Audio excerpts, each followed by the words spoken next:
Actually going to introduce all three speakers right now, just because that'll allow us to have a seamless set of discussions. And at the end of the presentations, we'll have an opportunity as a board to raise questions. So if you'll make note as we're moving through, I think that would be most helpful. As I indicated at the beginning, we're actually going to be starting with John Watson, who's going to be sharing national perspective on the landscape of virtual learning. He is with the Digital Learning Collaborative. He was founder of the Evergreen Educational Group, which has been a research and advisory firm in K12 online learning for more than 22 years. We're super delighted to have him here today informing this conversation. Following John Watson, we're going to hear from Dr. Brian Mott, who is actually here in the room as the Executive Director of Virtual Virginia. Dr. Mott joined Virtual Virginia in 2007 as an instructor prior to moving into program administration. And his presentation is going to focus on providing us with a comprehensive overview of Virtual Virginia, including a history of how it's grown, student achievement outcomes, instructional practices, and professional development support that's provided to teachers. And following Dr. Mott, we're going to hear from Cindy Hamblin of the Virtual Learning Leadership Alliance, where she serves as director. She's going to be speaking to the state digital learning programs that exist across the country. And again, we're just delighted to have all of these individuals with us today as we dig into this topic to learn a little bit more about virtual learning. So I'm going to start and invite John to kick us off with this first presentation. Thank you so much for being here. Hello, and thank you for the opportunity to address the board. I believe that this topic is incredibly important. I appreciate the work that you're doing. This type of work, I do believe, is able to expand opportunities for students and improve educational outcomes. So I'm grateful for the opportunity to present today. As was mentioned in the introduction, I founded and run the Evergreen Education Group. We're a boutique organization. We've been involved in K12 digital learning in many forms for 22 years. My partners and I have been invited to testify to state legislatures, charter school commissions. We've guided state agencies, individual schools and districts in their own planning and development of their online and hybrid schools and programs. We also run the Digital Learning Annual Conference, which this past year drew more than 1,500 people to Atlanta and online. And we run the Digital Learning Collaborative, the membership group. I mention all that because I just want to frame that my comments aren't so much just reflecting my views as much as they're reflecting the views that we hear from our thousands of attendees and members and folks like that. I am convinced that based on working in this field for more than 2 decades, that digital learning in all its forms can create more opportunities and better outcomes for students. I've seen these positive outcomes in different states and schools that we've worked with and the research that we've done and through my own extended family. I also want to be clear, though, that we don't believe for a second that digital learning is a silver bullet. Digital learning in all its forms, it needs to be well planned, well implemented to be successful. It's organizations like Virtual Virginia, as well as the work of individual school divisions and school leaders that are clearly critical to the success of all forms of digital learning. Speaking of those forms, I want to point out that online learning, it can be supplemental or it can be full-time. It can be offered at different levels by the division, by the state, or even at a national level. It might be courses accessed from home, accessed from school, or from other locations. It might be offered primarily using real-time video or resources accessed by students at their own pace, or most likely a combination of both. So digital learning, broadly speaking, has nearly limitless permutations. But I want to drill down a bit, categorize digital learning into 3 main forms. And I'm thinking about across the US. First, there's the full-time online schools that are the students' main or only source of education. The second one is the supplemental online courses that are taken by students who are enrolled elsewhere in a physical school typically. Often they're in rural areas in which that online course may be the only option for advanced math, science, or world languages instruction. These are the types of courses that we know prepare students to be a successful part of a 21st century workforce. Third category, broadly speaking, are the hybrid schools that combine online and face-to-face instruction in ways that take the best of both modalities to expand learning beyond the usual barriers of time and place. And these engage students as well by allowing them a greater level of agency, a greater level of control over both their own education and what they're doing with the rest of their time, whether it's in a pursuit or an internship or a job or something else. I also want to point out that digital learning that took place pre-pandemic is very different from the emergency remote learning that occurred during the pandemic.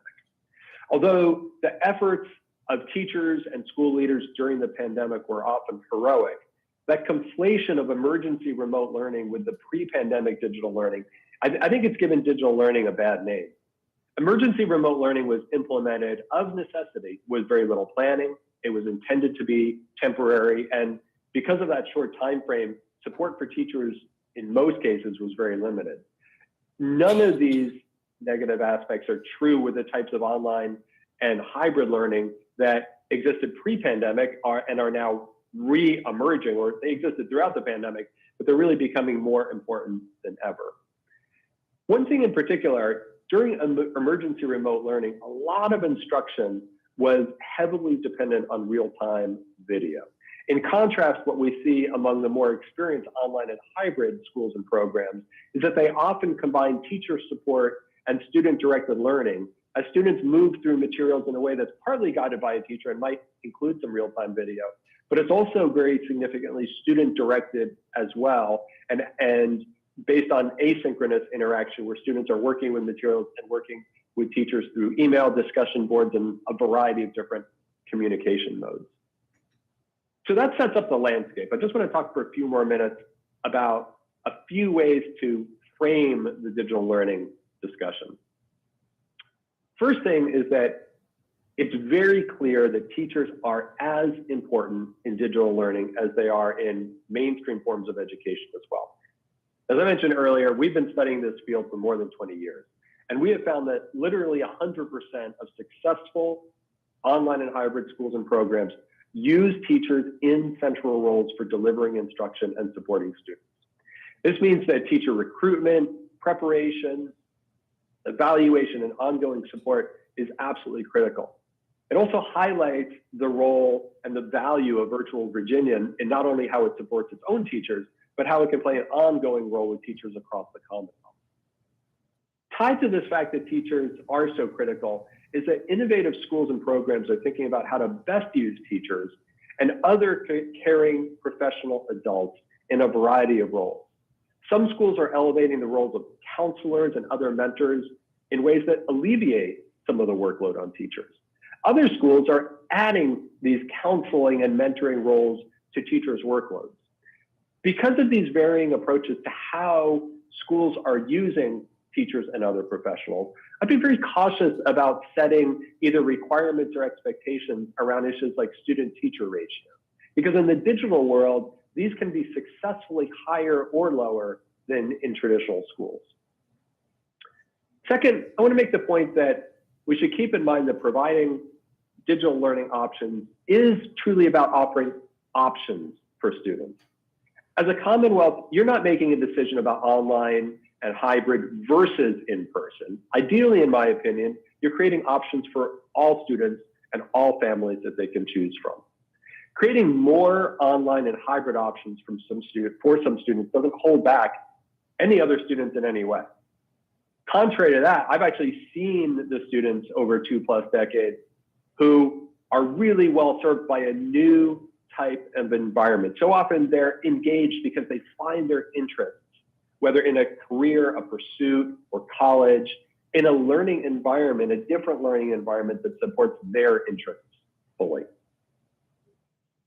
Third, I also want to be clear that it's really important to recognize in your discussions that online and hybrid learning means something very different for, let's say, a second grade student versus a high school senior. Age differences are predictive of the varied reasons why students and families choose online options. And also good online instructional strategies and methods are very different for students of different ages.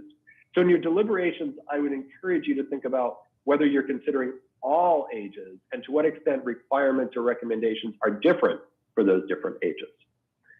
Lastly, I believe that we're in the late stages of this pandemic and emerging from what was emergency remote learning. And as such, and because so many students, teachers, families across the Commonwealth and across the country experienced some sort of digital learning during the phase of emergency remote learning, that means we're now at an inflection point for digital learning and for education as a whole. I believe the best path forward involves looking to the experienced online educators in programs like Virtual Virginia, while welcoming increased involvement from school divisions across the Commonwealth. I thank you for the opportunity to testify before the board today. Best wishes for your important work, and again, thanks for having me. Thank you so much. Are you going to be able to stay on as we listen to the other presenters so that there can be an opportunity at the end for questions? I will stay on, yes. Wonderful, thank you. All right, so we'll move on to our next presenter. I think Dr. Mott is here in the room. Yes, thank you so much for being here. Oh, thank you. Good afternoon. And it's a pleasure to be here today. You know, Virtual Virginia is a large program, and a lot has happened over the last several years. I'm going to catch you up on some of that and talk about where we're going in the future as well. It's an honor to be here today, especially today, as the Virtual Virginia community joins the board, Superintendent Balo, and the department in honoring our military families and military children. Not only today, not only this month, but always at Virtual Virginia, we honor our military families. There's a long-standing policy where we reserve space in all of our courses for military transfers throughout the year. We often know a military life is often a mobile life. And so we want to be as accommodating as possible to all of our families. And we have many families that enroll in Virtual Virginia specifically for that flexibility from the beginning of the year. They know they may be moving. And so we have a long history of supporting military families at Virtual Virginia, and it's a small measure we can do to show our support today. So let's start at the top. I talked about we were going to define Virtual Virginia, where we've been and where we are going. Virtual Virginia is the Virginia Department of Ed's K-12 online instruction, summer learning, statewide LMS and digital content, and professional learning provider. We provide opportunities for students and educators across the Commonwealth. Virginia Public Schools and Virtual Virginia partner together. So that's how this works. It's a partnership.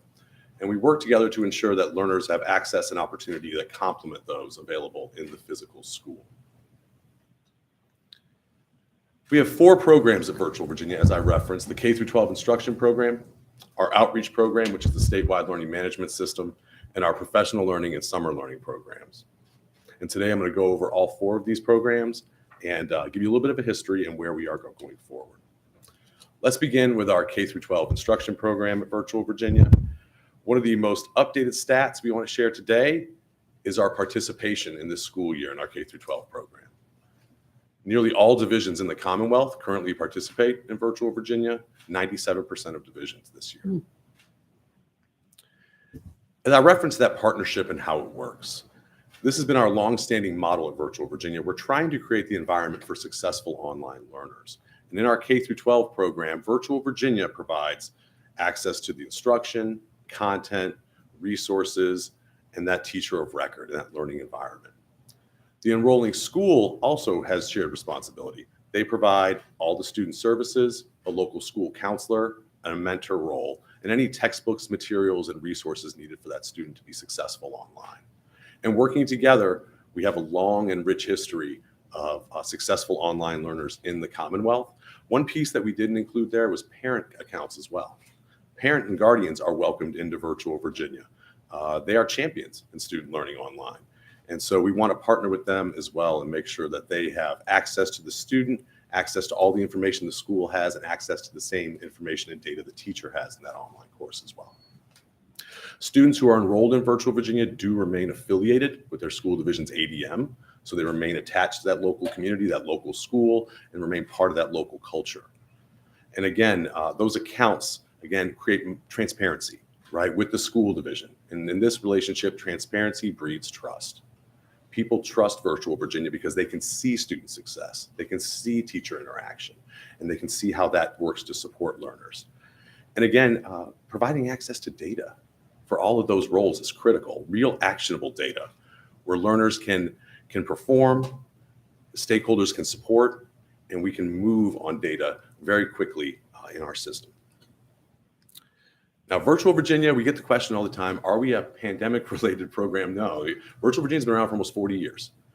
Virtual Virginia was established as the Virginia Satellite Education Network in 1984. And back then we had satellites that would broadcast live instruction all over the Commonwealth. There were telephones and hotlines, and teachers could phone students. And it was successful for a long period of time. And later, the Virtual Virginia AP School, which was online, was added to the program. Obviously, the duplicating of efforts there. Both programs were combined in 2006 to create Virtual Virginia. And in the early years, it was mostly in-person learners who were taking courses supplementally, right, using that satellite network. Well, once the programs combined, it was an imperative that became a complement to local school offerings. There was a priority on providing opportunity and moving from that fixed to flexible modality, moving from students sitting in a classroom receiving their instruction to students receiving instruction but being able to access their classroom from anywhere. As the program grew and expanded, a full-time program was launched in 2015 where students could enroll and take all of their courses to complete for graduation requirements at Virtual Virginia. Shortly after, a K-5 program was entertained and created in 2020. Virtual Virginia has grown over the years, and I'll share some of that growth with you here in just a moment, but particularly as we move from part-time to including those full-time offerings. Now, there were some challenges along the way, and a lot of that related to our data and how the program reported. And essentially, long ago, it was decided that it would not be tied to the state longitudinal data system. There'd be a separate rostering and registration system. So largely data was self-reported. I've been here since 2006, and I can remember phoning schools and saying, hey, how did this student do on this assessment? Obviously, as we grew into a larger program, that was no longer sustainable. So we're very happy to report that this year, Virtual Virginia now reports via master scheduling and MSC report, and that data will be validated 100% and cross-checked. So very excited to see that move forward. And we know that's a challenge with other statewide programs, is getting the data 100% accurate. We're excited to lead on that here in Virginia. When I included some of those old logos there, we were also happy to move on from those over time as well. So what does K-12 instruction look like at Virtual Virginia? As John referenced before me, it can two modalities, asynchronous and synchronous. And all of our content, our asynchronous content, is developed and reviewed by Virginia public educators. That's critical. It's created for Virginia public educators, by Virginia public educators. We do offer daily synchronous as well. And we know that that model is unique. So our synchronous consists of whole group instruction, one-to-one and small group instruction, and also additional opportunities for remediation and enrichment. Teachers do have office hours for student and parent and guardian engagement all throughout the day. That's critical, we know that. And in grades K-5, students are taught core subjects, including specials in computer science, art, dance, history, PE, STEM, and world languages. And in grades 6 through 12, students can create a personalized schedule from up to 120 courses. So why do students engage in Virtual Virginia? Well, thankfully, we do survey all of our students and parents, and we glean some of that information. And this is from the last 2 years. We haven't issued the end of year survey yet for this school year, but it's coming. But we can point to some data points here that are interesting. The first is the growth and a preference for virtual courses. Another is growth in the course not being available locally. So what we have is everybody learned new skills over the last couple of years, and we have a more comfortable level with virtual learning and more digital learning. And we also have people looking for options beyond what's available in the physical school. So Virtual Virginia is uniquely positioned to support both of those needs. And here's some of the enrollment data from the last 3 years. You can see beginning in 2019, the total students is in red, part-time is in black, and full-time is in yellow. You can see rapid growth in full-time learners because the needs changed across the Commonwealth this school year. But there's always been traditional growth in all 3 programs, going back even years before this data. And of course, we do offer non-public enrollments as well to the program. Again, not a large group, but showing growth as well, particularly in our homeschool populations who have more options available now and are exploring virtual Virginia potentially to support their learners as well.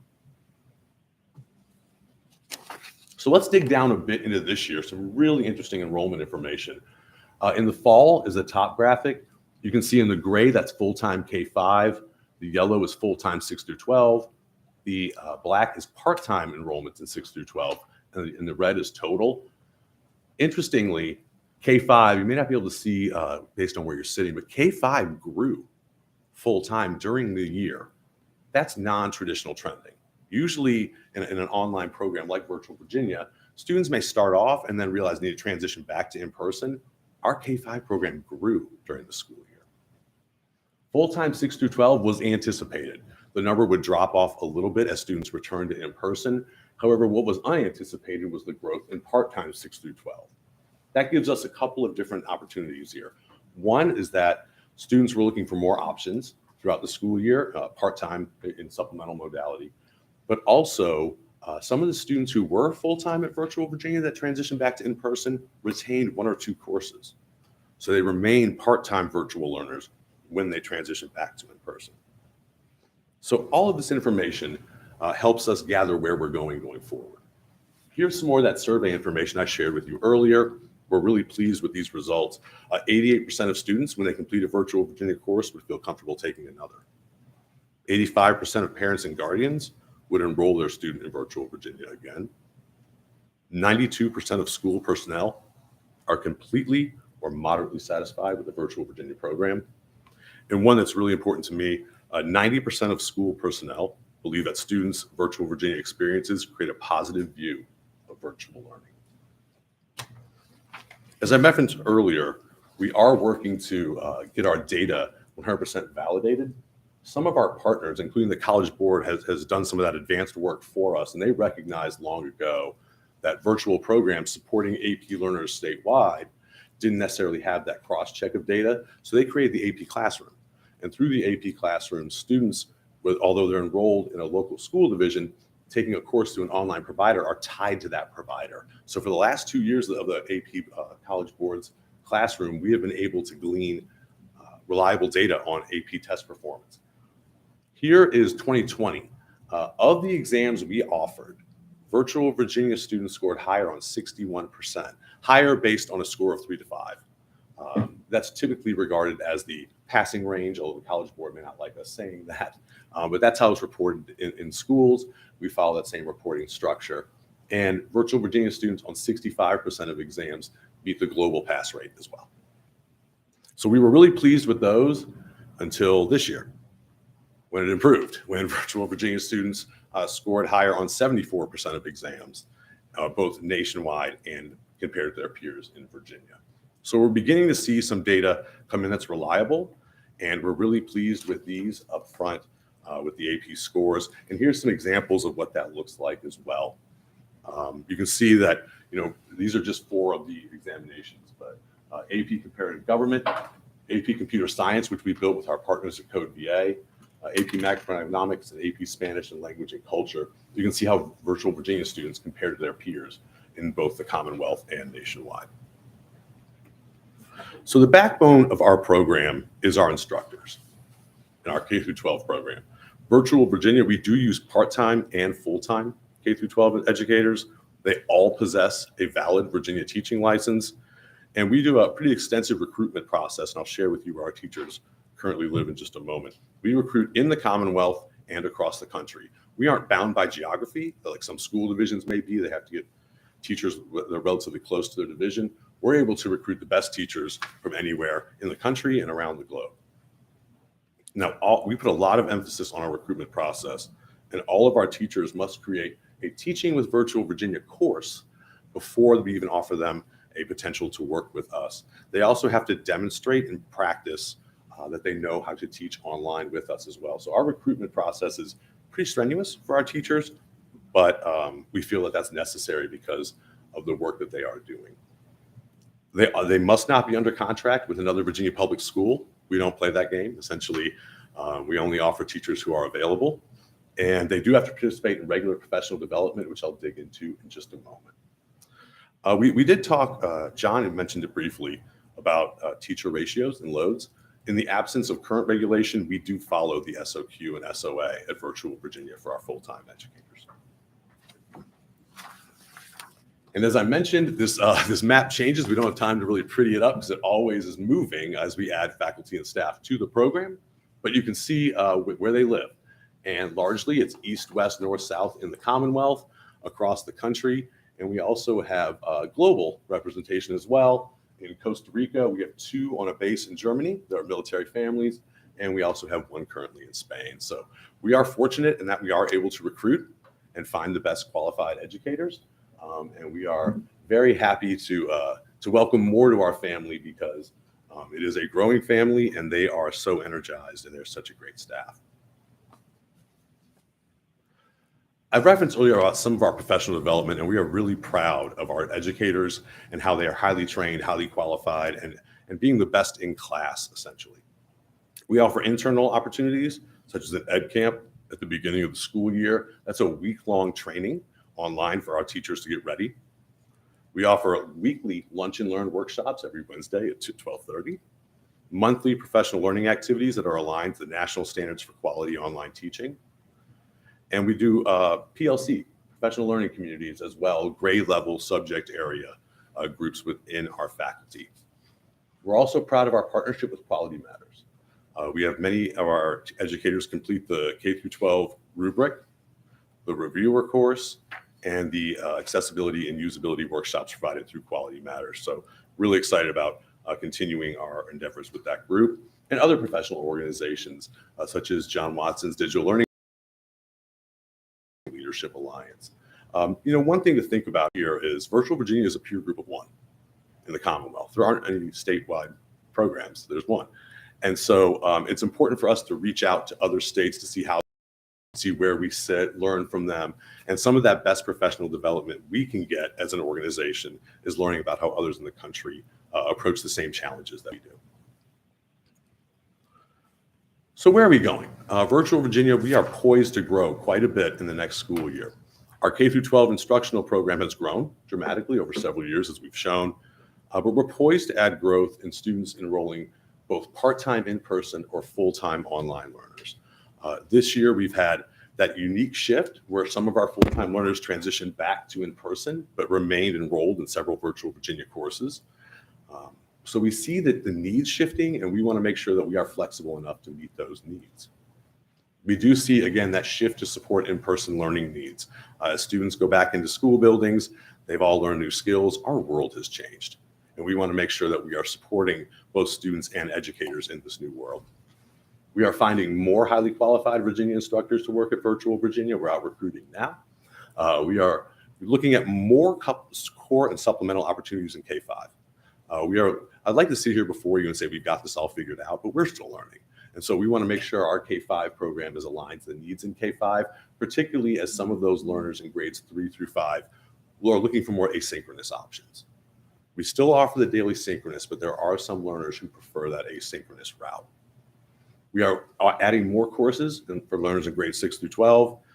And again, increasing those synchronous opportunities, moving them around, not making them as fixed, making them more flexible for learners so they can engage with their teacher in small group or in whole group settings on a more regular basis.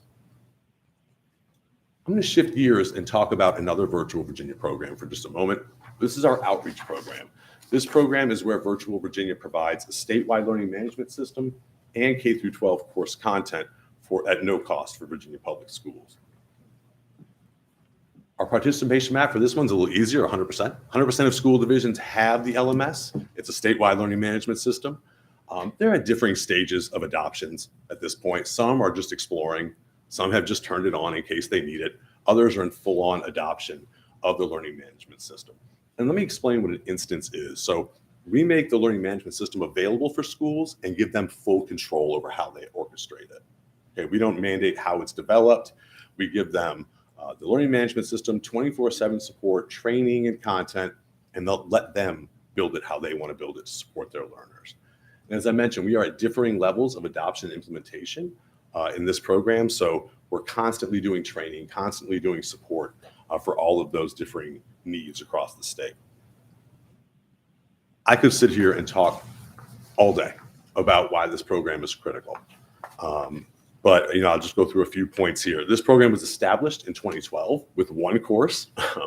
It was the Economics and Personal Finance course we built with the Virginia Council for Economic Education.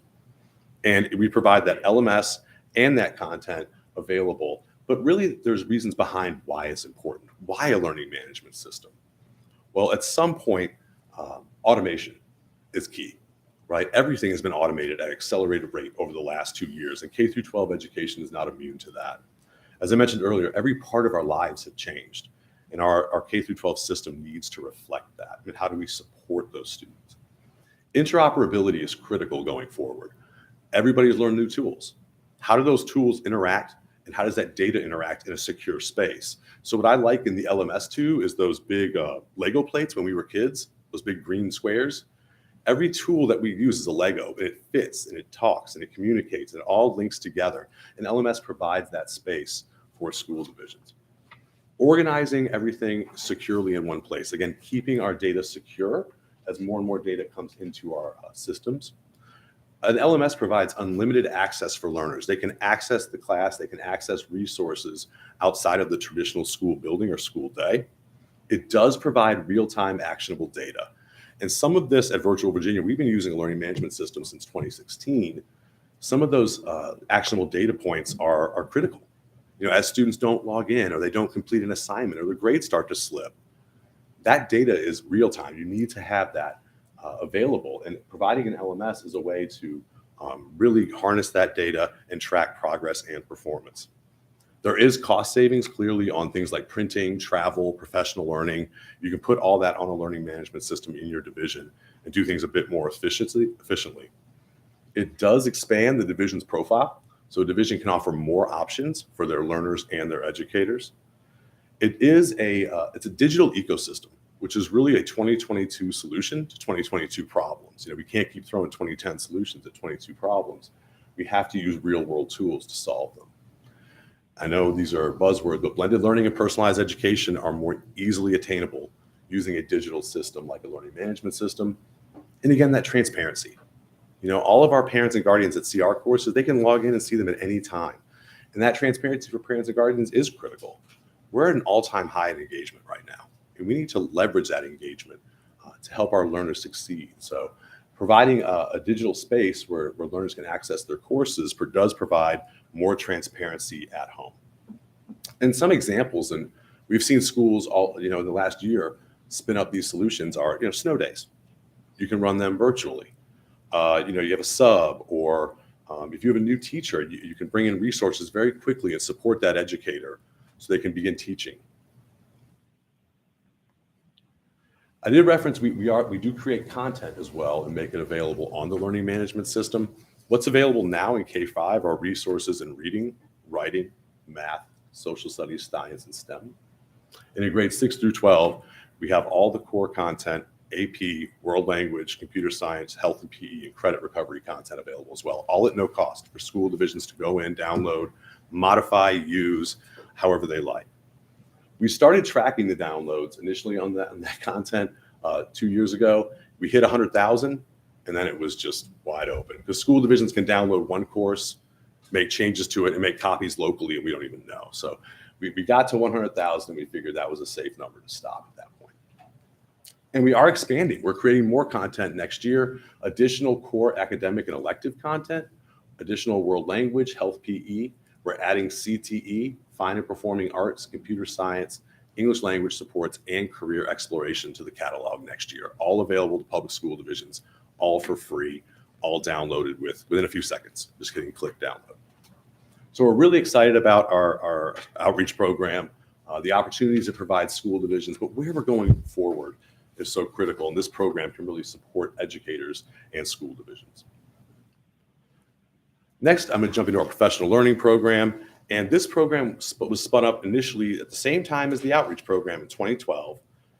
This is consisting of free training for all Virginia public school educators, again, at no cost. Our catalog is available 24/7, 365, some asynchronous, some synchronous offerings available. And again, it's not just Virtual Virginia that is creating content. It's all of our partners and educators across the state at the department, the Canvas LMS, VISTE, VASCD, Virginia Museum of Fine Arts. School divisions are creating content and making it available on the system as well. And we're partnering with a lot of Virginia colleges and universities. Some of the exciting things we are getting into our professional learning program is micro-credentials, credentials, and badging. We recognize that that is a big need across the state, and we have a couple pilots going and a couple programs getting ready to launch next year that we're really excited about in those spaces. One of the benefits of the statewide learning management system is we're now able to connect educators across the state. And in our statewide professional learning network, we are just getting started on this program. It's very exciting. It's a community of all Virginia public educators. It's a space for them to access discussions, workshops, statewide professional learning offerings. They can join user groups.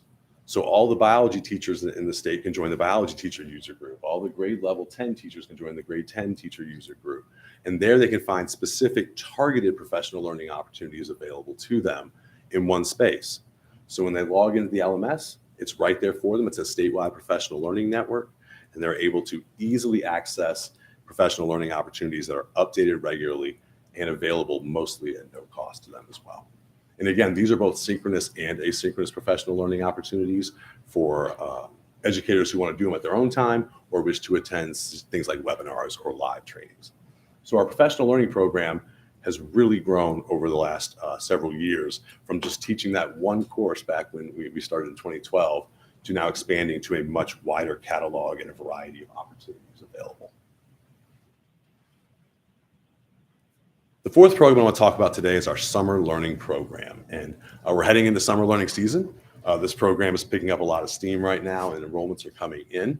What we do offer during those summer months is enrichment camps in grades K through 5 in world languages, Chinese, Spanish, and French, and also STEM and core academics. And then we offer courses in grades 6 through 12. This summer, 90 courses are going to be available.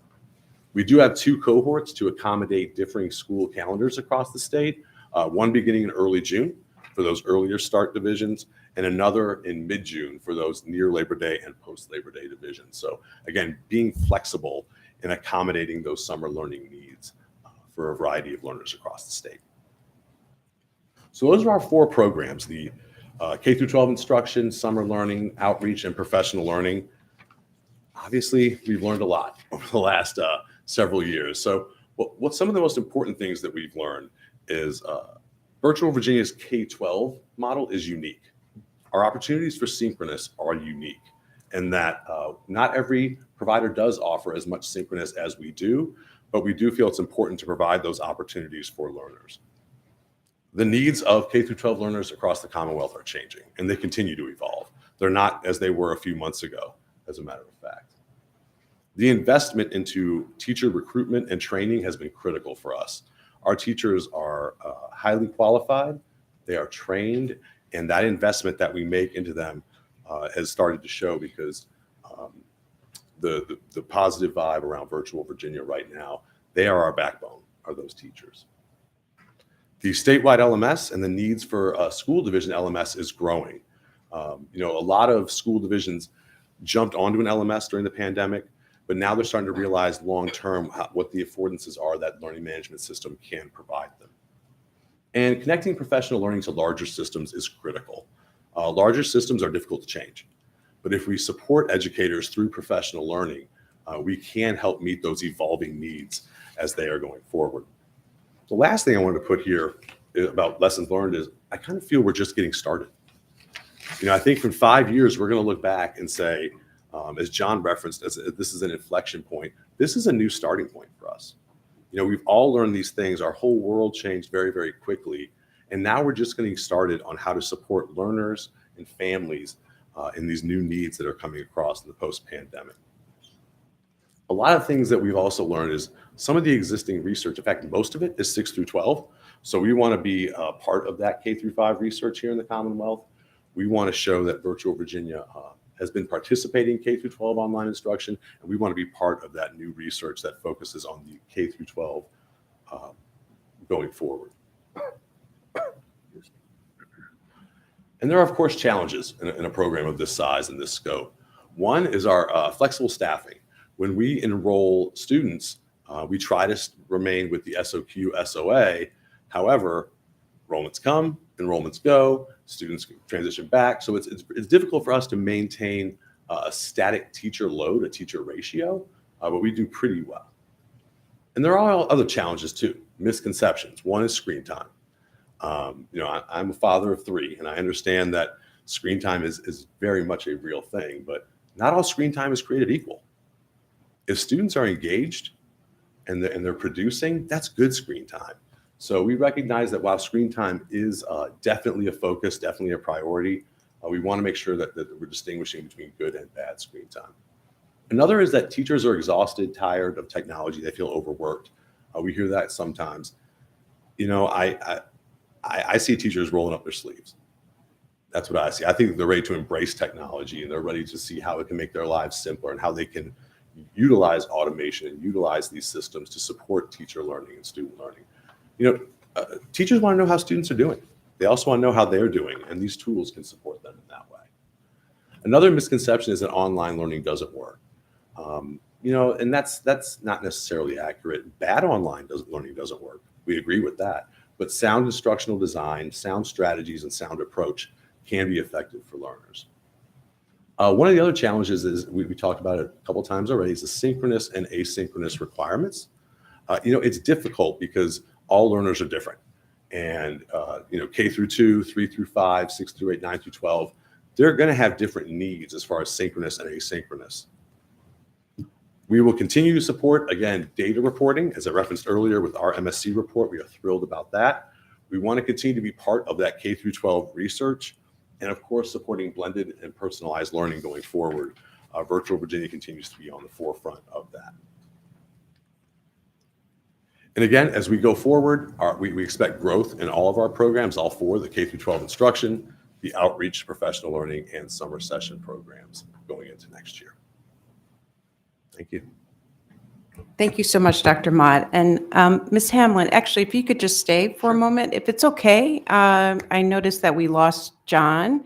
I'd actually like to pause and, oh, there he is. Oh, okay. Yeah, no, you didn't lose me. I have to get ready for a flight momentarily and leave my hotel room. So I was doing some cleanup in the background. Sorry for going off video. Oh, no worries. Well, I actually think given the length of the presentations, it might be appropriate at this moment, Ms. Hamlin, if you're okay, if we can pause and invite the board to ask questions. Dr. Mott, there was a lot of information being covered around Virtual Virginia, as well as the comments that were made by Mr. Watson. So if we could pause here and just open the floor for questions, comments, reactions.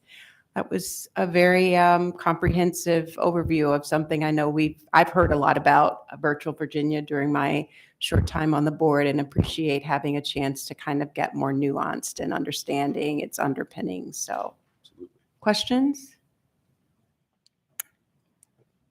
Dr. Duran? Thank you for the very thorough presentation. And I know a lot about Virtual Virginia, but I learned a few more things today. Just 2 quick questions. One is really around, as you said, the needs of students you're seeing is growing in terms of the population you're serving. One concern I've had, and I've heard from many parents in particular, is for English language learner and special education students having access to Virtual Virginia, they're not able to get all of their needs met that way. And there's oftentimes a desire for some to have virtual opportunities, but they feel that it's a barrier for students not to be able to access through those needs that they have. So can you tell me a little bit about what you've learned in that space, what you've done to address that need, and what you're planning to do? Because it is something I hear quite a bit from parents over and over again about their desire and their understanding of the Virtual Virginia program to be very meaningful, but yet not for their student. If they have an EL particularly beginning learners, or for some of our students, parents that have students with disabilities who don't have the services that are needed to their IEP. So can you share a little bit about that? Absolutely. So, at Virtual Virginia, we're committed to providing opportunities for all learners. And traditionally, when the program was smaller in scale, we didn't have as many needs, right? The needs were more limited at that point. They're more targeted. And now that we've grown, I'd love to sit here and say, oh, we have this figured out. But we are still learning as well in that respect. Now, how do we meet needs of learners now with special accommodations or English language supports, is we do rely on that partnership with the school. So we still rely on those student services being provided by the school division, whether they need to be in person or online. And we've experienced a lot of success with that this year and last year. But obviously, as this grows and becomes more mainstream, we're all as a collective going to have to work to find solutions there, because we need to make these opportunities available wholesale. And then one follow-up is kind of connected to that. So I noticed that I'm familiar with the program, that each school has a mentor or a counselor that supports each student. And now, given what you just said, if a student is an English learner or a student with disability, what kind of access do the school have to what students are learning in Virtual Virginia? What kind of data to know what they're doing? So, for example, if I'm an English learner teacher supporting a student in Virtual Virginia, I need to understand how that child's doing, what they're doing in those courses. So if I'm an educator or that mentor that you described, what kind of access would I have to be able to support the student if I'm a school division personnel? Great question. So yeah, essentially the counselor and mentor role can be anybody the school assigns, right? It could be a case manager, or it could be a special education teacher locally. We do also provide additional roles where we can bring those personnel at the school into the course, and it's all secure. So they just have access to that one student and not the other students in the course. So they can see the live instruction, they can see the recorded instruction, they can access student performance data as well. So we do fold in and bake in those supports locally where we can. Thank you, and I appreciate that for those questions. I mean, I think as we're thinking about, I guess it's to my colleagues and to State Superintendent, as we're thinking about any kind of guidance regulations around virtual learning, I think it's an important part that we consider for our students with disabilities and English learners, what kind of guidance and direction we'll give to make sure that if it is the school divisions or the local school that is providing that support as you described, that's very clearly outlined, and that there's clear supports, because I imagine some school divisions and some schools can do that very well, and others may not be able to do that. So I think we need to be cognizant, if we're thinking about this as a statewide program and a statewide effort, which I really support and I'm excited about, that we don't lose sight of those learners who could potentially not get the supports that they need, or oftentimes fall through the cracks then, because if it's seen that the school division is supposed to provide that, and then the school division might think the Virtual Virginia is providing that, and then who's in the middle is our parent who is struggling with their child not getting their needs met. So I think it's an important point for us to consider, for our state superintendent and the state, my colleagues on the board, to think about how do we give that very specific guidance, very, very clear expectation for those students. If what I just heard you say, correct me if I'm wrong, that a lot of that is the reliance on the local school division to provide that support. And you indicated it's been working well in most cases. I want to make sure that works well in every case, because Absolutely. there should not be one student with disability or one English learner who does not have their needs met through this partnership. It's a great partnership. It's a great possibility, but we have to make sure, I think, that those students are constantly being met, because ultimately it then falls upon the parent to be in the middle of the two, and that should not be on a parent to be trying to fight for their child to get their needs met when we have a great system in place. So that's my comments to our state superintendent and my colleagues here. Thank you. Thanks so much. I know Mr. Watson only has a couple of minutes left, so if there are any questions for him, I want to make sure he has an opportunity to address that. Any questions, Ms. Holton? And then Dr. Davis-Vaught. First, thank you both for those great presentations. As my colleague Francisco said, I thought I knew a lot, and I learned a lot more today. John, to you, two questions really. I'll combine them in light of the time. One is obviously from your perch, you have the opportunity to watch what's going on all across the country. Be candid with us. What are our strengths and opportunities here in Virginia? Especially as we think about policy around virtual education. And maybe this is a subcategory of that. One of the questions that's come up is staffing ratios. And I heard you say that it can be the right staffing ratio might be higher or lower or just different for virtual education. But as we go about thinking about, and I hear Brian telling us that in virtual Virginia, they're adhering to our regular staffing ratio requirements for brick and mortar schools. But that question has been raised by some of our private online school providers. What is the right staff? How should we go about addressing the question of staffing ratios? So any insight on any of that would be great. Sure. Let me. I'll address that second question first. I think the way that Dr. Mott talked about the ratio question is exactly. I think that's a really good situation. What I heard him say was, we're not required necessarily to do this, but here's what we do, and we report on it. And that's the approach that I would suggest you take, or at least strongly consider, with all the online and hybrid schools, to say, what are you doing? And if different than the standards, tell us why, and tell us why you think that works. The reason that I think that approach can work, I referenced this briefly, but let me just go into a bit more detail. We see a lot of online and hybrid schools. What they do is they have a person in a role that typically does not exist in a mainstream school. And this is a person who is deeply knowledgeable about their set of students, which means in turn that every student in the school has somebody at the school who is deeply knowledgeable about that student. When I say deeply knowledgeable, I mean both academically, they know exactly where this student is on an academic path towards wherever they want to go. This person understands what the student plan. Let's say this is a high school student, for instance. This person understands what the student is trying to achieve in high school, what they're planning to do next, whether it's a job, military, college, etc., what their interests are that are driving what they're doing academically, and what some of their challenges may be, whether they're health related or otherwise, of course, to the extent that students and families want to share that information. Now, some people say back to me, well, we have guidance counselors for that.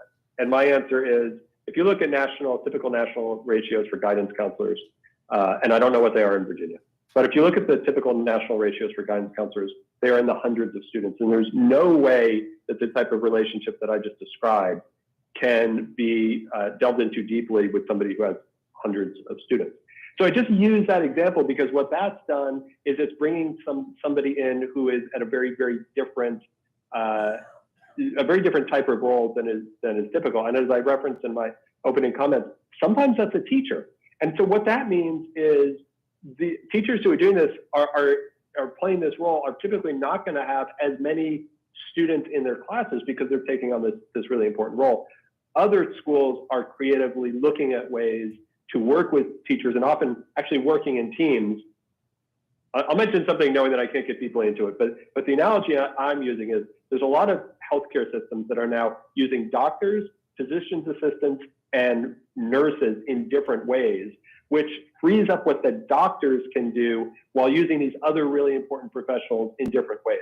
I think there's an analogy here to education. Actually, I know there's an analogy to education. And so my suggestion would be to set expectations, parameters, look at outcomes, and then give divisions and individual schools some flexibility around that. Just to briefly touch on your first question about Virginia, I think the obvious thing is the fact that you've got a program like Virtual Virginia, which has the experience that it has. It's working across supplemental and full-time students as well. And Virginia is one of a relatively small number of states that has supported a state program at the level, created something at the level of a Virtual Virginia. Now, to be clear, that doesn't mean that there's not a really important role for the individual school divisions and individual schools as well. But it means that you have a state level organization that can both provide support, resources, training, all those sorts of things. And I think can better help others at the state level understand these issues that are happening among the school districts or divisions, I should say. And I tried to reference that in my comments as well. The idea that what I think you want to do is, and by the way, I have nieces and nephews in the Virginia public school system, so I have some insights into it. It's a very high quality system. And so what you've got is you've got innovation bubbling up from the individual schools and the division, and finding the ways to marry that with the expertise and quality coming out of virtual Virginia, I think, is the opportunity. Thank you. Very helpful. Dr. Davis-Watt?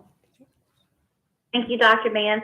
Thank you, Mr. Watson, for sharing your information, and thank you for the compliment. We have very hardworking teachers in our schools, as well as division leaders all the way up to the Department of Ed. But my question is for Dr. Mott, and I don't know if I missed this, Dr. Mott, but something near and dear to K-5 education is career exploration and assessing student interest.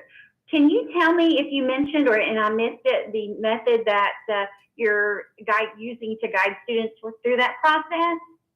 Yeah, absolutely. Is there a program you use? Yeah, that's part of our partnership with schools. We still rely on the local school, that enrolling school, to do the counseling services, the student services. So those are still managed through their enrolling school, their local school division. Okay, thank you. Sure. Dr. Anderson? Yeah, Mr. Watson, if you have time for another question before you have to scoot to catch your plane, it's really for both, but just maybe to hear your perspective first. So teacher attraction, retention is a challenge that we know we're facing in an in-person learning standpoint. I'm just really curious kind of what that landscape looks like from a teacher retention, attraction standpoint in a virtual world, especially post-pandemic, where everybody or a lot of folks are very interested in working from home. Curious if there's challenges there, if there's an overabundance. What does that look like at the national level and then at the Commonwealth level? It's a great question, and I want to caution, I'm not familiar with data on this, and I always want to say, okay, here's what we know from actual data, and here's what we're hearing anecdotally, and this is firmly in the anecdotal section. We are generally hearing that online and hybrid schools are mostly not having the same issues with teacher attraction and retention. And I believe that's for a few reasons. One, as you referenced, teachers have a fair bit more flexibility, and there's some elements of that they like in terms of working environment. The second thing is, over the decades that I've been in this field, I have seen this exact trajectory among so many educators, so many professionals. And by the way, I'll mention this also applies to my wife, who's a university professor who started teaching her first online course about 5 years ago. Many teachers, when they start teaching online, they're skeptical. They're not convinced that they can connect as closely online as they can with students face to face. And then they try it, and it may take a year, it may take a couple of years, but they get to the point where I can't tell you how many times I've heard this from an experienced teacher. I now know my online students better than I ever knew my face-to-face students. And the reason is because there's a couple of reasons. One is they recognize that some of the students who are shy in a face-to-face classroom really flourish in the online environment. Second thing is students nowadays are incredibly comfortable. They tend to be incredibly comfortable in the digital environment generally, educationally or otherwise. And so they are much more open to sharing in a digital environment sometimes than they are face-to-face. The third element is that teachers are able to really focus on each student individually. And those are the teachers who do really well and who love being in an online or a hybrid environment. Final thing I'll say about this is, because teachers they're taking a very different approach to teaching than being in a mainstream school where they have to go class to class, often with 20 to 30 students in each class. They have more time to work together, to engage in their own professional learning, to focus, as I said, on individual students. And so one of the things that we hear repeatedly from teachers is just and again, this is anecdotal, but a much higher level of job satisfaction when they are at an online or a hybrid school or a program like Virtual Virginia. Great. Yeah, I'd love to hear the same at the Commonwealth level. Again, I want to be mindful of Dr. Watson's time. I don't know when he has to scoot. No, we're very thankful for the teachers that want to come to Virtual Virginia, and we are very selective as a result. We are able to take time, train teachers before we actually bring them on board, make sure they're a good fit, to have them demonstrate how they feel virtual learning should be and how the virtual Virginia way of virtual learning should be. And this group that we have, they're amazing. They're amazing educators. They're energized every day. Some of the things John mentioned, they're collaborating with each other more than they did in a face-to-face environment. Some of the things John referenced as well. When I taught face-to-face, I wasn't even the best teacher in my hall. You know, there were other people that I was inspired by. And that's how I think teachers get a lot of their inspirations from others, so that communicating, working with their groups, they're using technology tools to do that now, right? They're doing it more efficiently and more often. And so not only are you developing, you know, that great work culture, you're developing that great professional camaraderie that you need to have a really good faculty. So at Virtual Virginia, again, we are very, very pleased with the recruitment effort. And for me, large scale, when you look at it, if we have a lot of teachers who want to teach virtually, and we have a lot of needs that exist in in-person learning, we should be connecting those two. We should be connecting our in-person needs with teachers who want to stay teachers. And so that's something to think about. So one follow-on question, you had mentioned during your presentation that one of your requirements is that you can't, as a full-time teacher, you can't have a contract in place with the public school because of availability. You want to make sure they're available. But then from a part-time standpoint, is that still the case even for your part-time teachers? Because again, I'm kind of getting back to, from a recruitment standpoint, kind of benefiting both sides, the virtual and the in-person, when there's more options for teachers to say, hey, I do want to be a teacher, but I need to work at home part-time. And, you know, unless I work at the school part-time and then work for Virtual Virginia part-time, is that still a requirement that they, even at a part-time level, they don't have that option? Part-time educators may be employed in a school division. Okay. So they work for us part-time. But again, it's all about the best teacher. Sure. If we have an educator who maybe just wants to be part-time, and we find that they're a good fit for our program, we'll bring them on in a part-time capacity and make sure they're out there able to impact kids. So. Thank you. Okay, we're going to turn to, thank you so much, Dr. Mott. Stay around. There could be a couple of other questions as we get to Ms. Hamlin. Thank you so much for your patience. We're delighted to have you, please. And John, if you need to scoot, we understand. Thank you so much for your time this afternoon. Yep, really valuable. Thank Thank you. you. Well, good afternoon, everyone. I'm so pleased to be here today. Before I start my presentation, I'd like to address that last question about teacher retention, because I am aware that there is a research study being done by Michigan Virtual, their research institute, specifically on the topic of teacher retention. So I think that's due out in June. So I'm sure Brian will have access to that and would be happy to share that as that study comes out. And I think Brian and his team were maybe part of that data collection on that. So I won't take a lot of your time. Again, I thank you for the invitation to share a little bit about the work of state virtual schools across the country as you embark on this important work. And I will compliment you that it is important work and worth the time that you're taking to explore that. The state virtual schools and all their work to enhance and expand opportunities for all students, whether that's urban or rural. I hope this information is helpful as you begin exploring this, the issue that you're here today for. I am the director for the Virtual Learning Leadership Alliance, and that is a nonprofit educational organization comprised of 20 state virtual schools or large consortiums that offer online learning courses and services to support their partner divisions and districts in their state. And I liked how Dr. Mott emphasized the partnership model, because I think that's true for all of our state virtual schools. The student remains locally enrolled in the public or private school and is just getting a supplement or enhanced courses through their state virtual school partner. Our association started in 2019 really as a means for this group to collaborate and share best practices about online learning with each other. The mission of our organization is to strengthen online learning through leadership and advocacy initiatives. The expertise of this group, running successful online programs in their state for many over 20 years. And I did hear Dr. Mott mention Virtual Virginia has been around, or some version of that, for 40 years, I believe he said. But this group has experience and provides an opportunity to really lead and support those just getting started in online learning offerings to meet student needs. Collectively, our members serve close to 1 million annual supplemental course enrollments each year, and that is partnering with about 2,600 divisions throughout the country.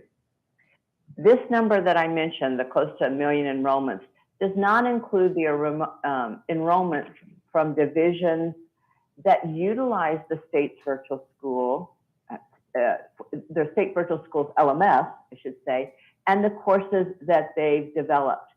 I know Dr. Mott mentioned the Virginia Outreach Program. Many of our state virtual schools provide a similar service where they are just helping support local divisions to stand up their own program. In 2018-19, our VLLA membership, along with Quality Matters, and this is an organization that certifies quality online courses, and Mr. Watson's group, the Digital Learning Collaborative, launched a project to review, revise, and publish the national standards for quality online learning. With the assistance of over 200 volunteer researchers and practitioners, these standards were published and through the Creative Commons license and made available to the field of online learning. The standards include quality online programs, what quality online teaching looks like, and quality online courses. And these 3 standard sets provide a framework for schools, divisions, state agencies, and other interested programs wanting to improve their online programs. Since the standards were released, I know the staff from Virtual Virginia have developed many resources and provided guidance not only internally to their own staff, but to other states and divisions implementing the national standards for quality. And this includes leadership in course design, what makes that quality course engaging and effective for student learning, to teacher onboarding and professional learning, all the topics I heard Dr. Mott mention in his presentation. He also shared, or Dr. Mott shared, some impressive data highlighting the impact Virtual Virginia is having on expanding learning opportunities for students across the Commonwealth. Similar data is collected annually by all the state virtual schools across the country to track not only enrollment, but courses offered, divisions and schools served, professional learning opportunities, and other data makes it helpful to track over time and improve our work and guide our work. A section was added in the data collection instrument last year when we were really in the midst of the pandemic. We wanted to get a glimpse of what was the impact that state virtual schools are having in light of the pandemic. How is their support being utilized? The data not only provided growth, as Dr. Mott shared, in online courses and teachers hired to service and support those expanded enrollments, but we also saw the addition of the K12 online courses and programming and professional learning opportunities to educators outside their own staff. These are 2 programs that Virtual Virginia has had in place for a while, as Dr. Mott mentioned. So they took a real leadership role in helping these other state virtual schools get up to speed on offering a K5 program, as well as the expanded professional development that we saw across the nation. In conclusion, I'd like to refer back to, and I think Dr. Mott did too, John's statement where he mentioned is a inflection point that we're seeing in education. We've been through the pandemic. We've experienced good and bad with remote learning. But I think our best path forward includes tapping into the experience of individuals and programs like Virtual Virginia as we explored how to improve our educational system and virtual learning.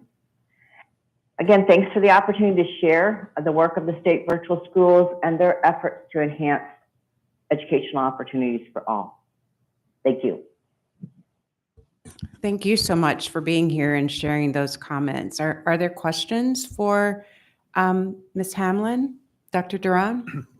Thank you, Ms. Hamlin. Similar question I asked Dr. Mott. What are you seeing at the national level in terms of best practices for supporting our English learner students engaged in virtual learning and also our students with disabilities who are engaged? What are some of the best practices and any suggestions that you provide to members of your organization about how to better support them?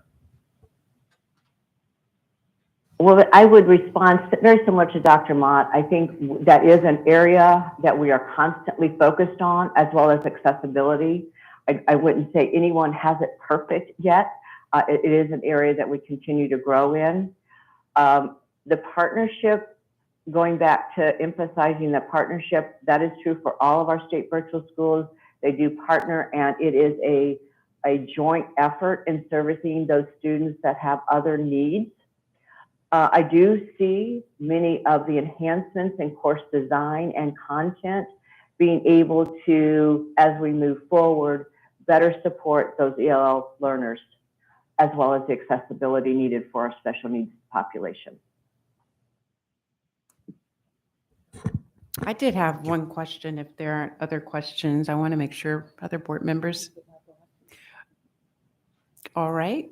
Ms. Hamlin, I wanted to understand the standards that you referenced. The translation of the standards in my mind speak to the approach to using technology or teaching through virtual means as sort of the focus of those standards, and then states are able to use their own standards of learning as the content basis for infusing what is actually taught, but that your standards are really more about the approach to using technology for teaching. Is that the right way to think about what those standards represent? And then secondly, I was curious about the K-5 side of things, particularly given some of the comments that were made by Mr. Watson around young children in particular, and to what extent would you say across the states that there is real activity in that area that happened prior? Let's not focus on COVID, because I know, during the pandemic, everybody had to figure out a way to make learning possible. But I am curious, prior to the pandemic, what was the sort of state of things with respect to K-5 and virtual learning across these state systems? Sure. Both excellent questions. I'll address the national standards for quality first. Those support your content standards. So within all three standard sets, whether it's courses, teaching, or programs, there is the alignment to the local state standards. So it's really not looking at the content standards. What it's truly looking at is, what are the best practices? What are we looking for and training our teachers, for example, the quality online teaching standards. What does our professional learning need to look like? What are the things that we need to be monitoring with our teachers to ensure their pedagogy is effective in an online environment? For example, the whole area of engagement has been very important, has always been important, but has come to the forefront when many were not seeing that during the pandemic. So within one whole standard set, there are several indicators, along with examples and explanations of how that online teacher can best support engagement in his or her classroom. Not necessarily seeing each other face to face. So it's a whole set of different strategies that can be used to ensure that student stays engaged in the content, communication is ongoing, effective feedback. You think about, you're not in the classroom, that feedback with the student is so important, so they're able to improve and enhance their learning. So I just kind of focused in on the online teaching. There is a whole set of standards about what an effective quality online course looks like. And then if you're looking at a program, from staffing to finances to your mission statement, governance, that is what's covered in the online program standards. Any questions before I move on to the K-5 around the standards for quality? No, that was clear. Thank you. And so I think that would be a great resource as you move forward with your work. And as I mentioned, I know Virginia has been a leader with us in developing a number of resources that they've shared out on how to introduce the standards to their teachers, how they use it to monitor their teachers, develop their courses, so forth. Regarding K-5, for many of our state virtual schools, K-5 was new in the last couple years. Most of them were middle school and high school as far as courses offered. A majority of them are now looking because of interest and request to the lower grades.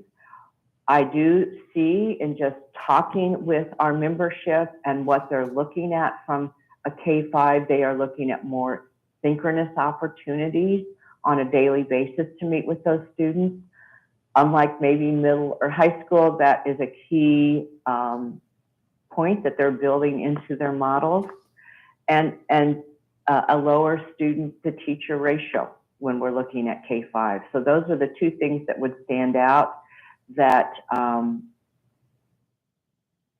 think are maybe a little different as they design their elementary programs. Thank you. Ms. Holton? Thank you, Ms. Hamlin, and really appreciate your presentation and your patience. My question, it's a variation of what I asked Mr. Watson, but what advice do you have for us as we think about regulatory policy around virtual education? And I think particularly with respect to private entities offering full-time online school options that our K-12 divisions may be contracting with. What do we put into state policy that will help them perform at their best? And are there states that are good models around that? How do we help promote the kind of standards, high quality standards you're talking about through policy with all our virtual education providers in Virginia? And we do have other states looking at that. I know Texas and Connecticut, Maryland, there are other states in the union really looking at a similar work that you're doing now. Leaning, as I said, on that expertise. For so many, it is new, but what are the lessons learned? What have many of the programs throughout the country in the 20 years that have been operating and providing services and growing and expanding, leaning on some of the, I guess, past practices that come out of their experience would be one thing. I think flexibility, both Dr. Mott and John Watson mentioned in this role is having that inflexibility as far as looking at several things, whether it's synchronous, asynchronous, student-teacher ratio, because they are so different, not only from the teacher perspective that John really honed in on, but even the course itself and the grade level can make a big difference on that. I think just the focusing on the quality is the key as far as looking at policy that you might look at, explore. If I may follow up, I hear you and I hear everybody telling us flexibility, and I get that, but I will say that our traditional model of helping contribute to quality isn't necessarily a flexibility-based approach. So we do prescribe teacher-student ratios.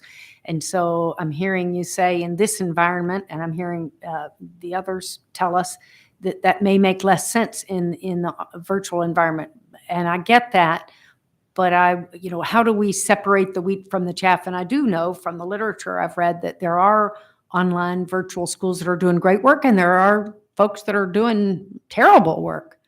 So how do we use regulation to, or who do we, when you say we listen to them, that makes sense. How do we make sure we're listening to the folks who are doing great work? And then how do we structure regulations that help promote that? And, and I think looking at the data, the outcomes of students, the success of the students, I concur with the importance of the teacher, that in some programs that is not emphasized as much as it is in many of the quality programs, is that center point of the teacher, ensuring there are expectations. It's not the Wild West, that there are training and expectations that those teachers follow.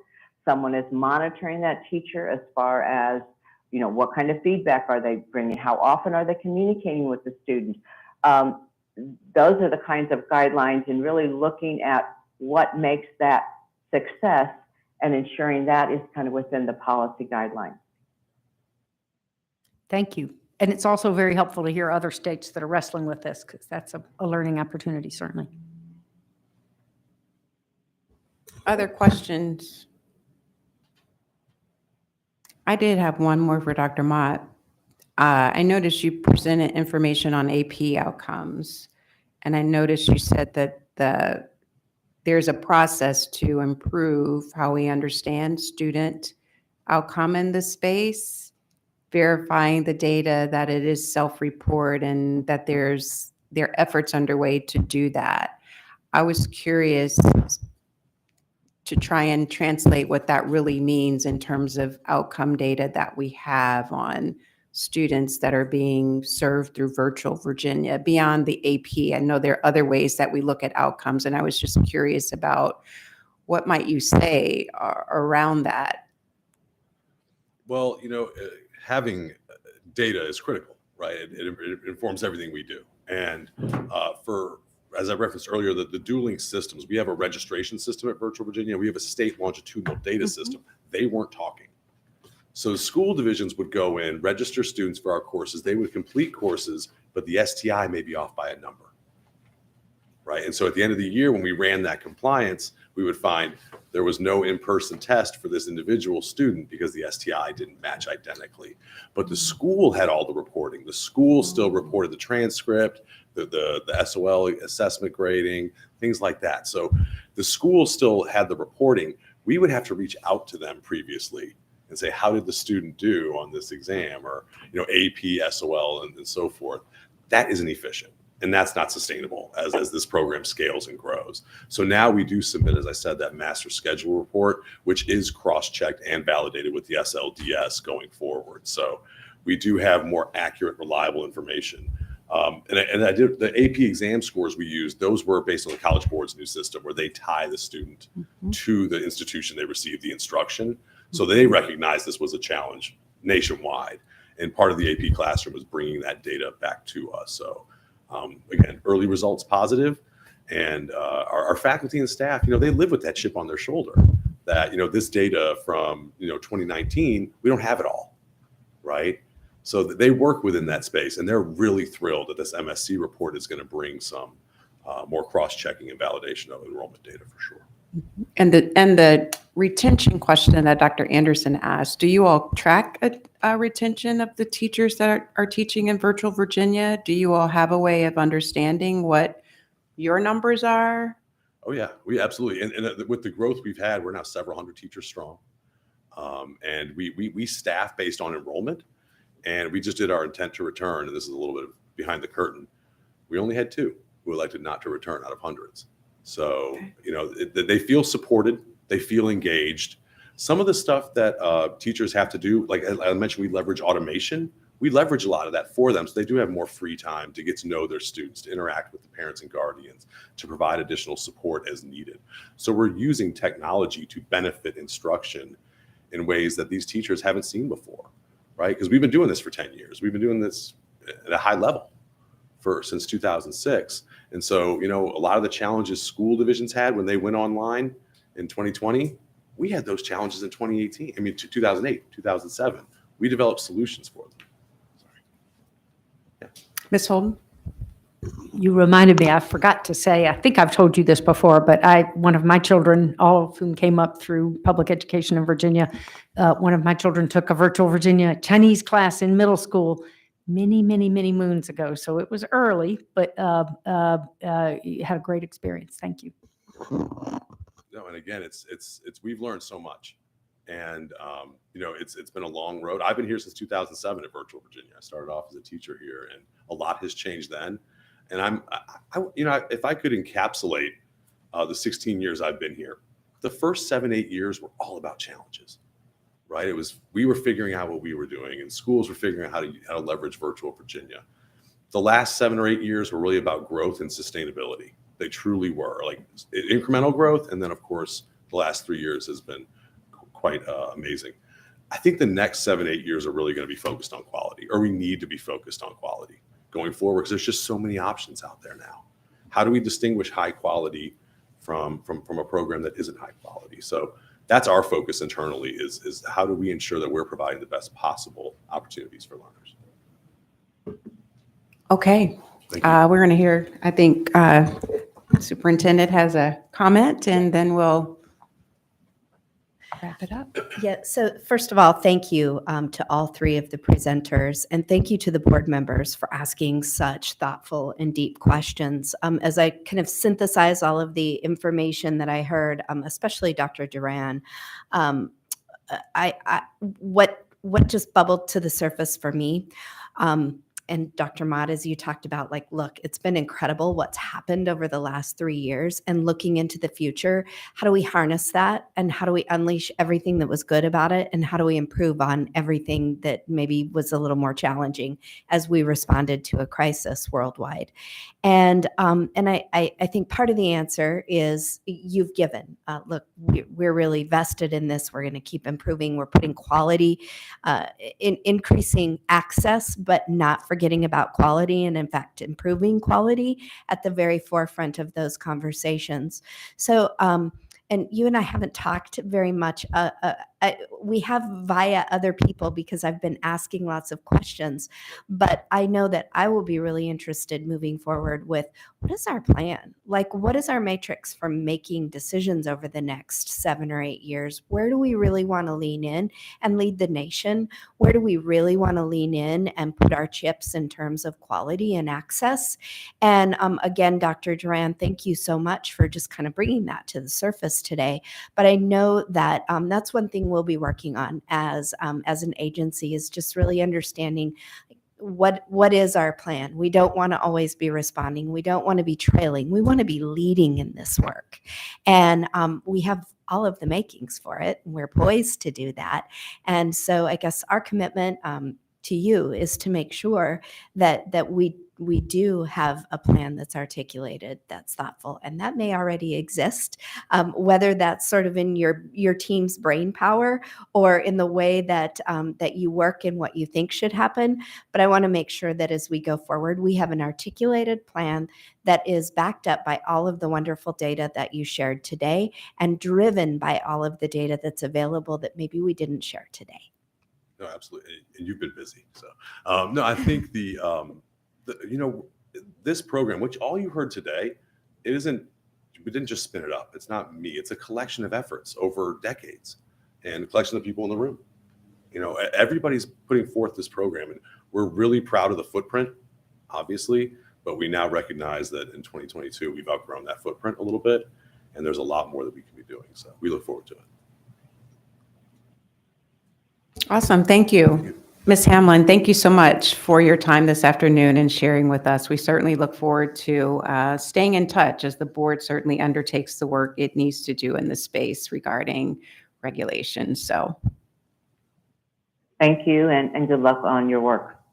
awesome. So are we good to march forward, or shall we take a 5-minute break? Yeah. Yes, we're going to take a break. We're going to take a restroom break. We'll be back at 2:45.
A pleasure to have with us for this next segment. Emily, are we okay to start? Okay, great. We actually have Amy Sepka, who is our Director of Accountability, along, of course, with Shelley Loving-Ryder, who is here. And we're going to spend some time talking about chronic absenteeism. I know we have an action on the agenda tomorrow, so we're delighted that you're here this afternoon to take us through a presentation where we can have some questions, learn a little bit more about the issues at hand. So, Thank you. thank you. Good afternoon, Vice President Mann and Superintendent Balo and board members. As Dr. Mann stated, tomorrow we will be bringing in front of the board a proposal to adopt special provisions regarding the use of the chronic absenteeism indicator for accreditation year 22-23. So today I wanted to go over some background information on chronic absenteeism, how it's used in our accreditation system, and a review of the proposal that we'll be going over tomorrow. I'll start out by defining chronic absenteeism. Most researchers define chronic absenteeism as a student who misses 10% or more of the school year for any reason, and that includes excused or unexcused absences. And Virginia does use this definition. And in Virginia, we do calculate chronic absenteeism based on the number of days a student is enrolled in school. So for instance, of a typical school year, if it's 180 days and a student is enrolled all 180 days, once they miss 18 or more school days, they are considered chronically absent. That is approximately 2 days per month if we looked at it that way, or more than 3 weeks per school year. Historically, there have been other measures that have been used to measure attendance. The average daily attendance rate used to be used. Truancy was measured, which is a measure of unexcused absences, but none of them really gave a picture of the total picture of how many days a student was absent from school.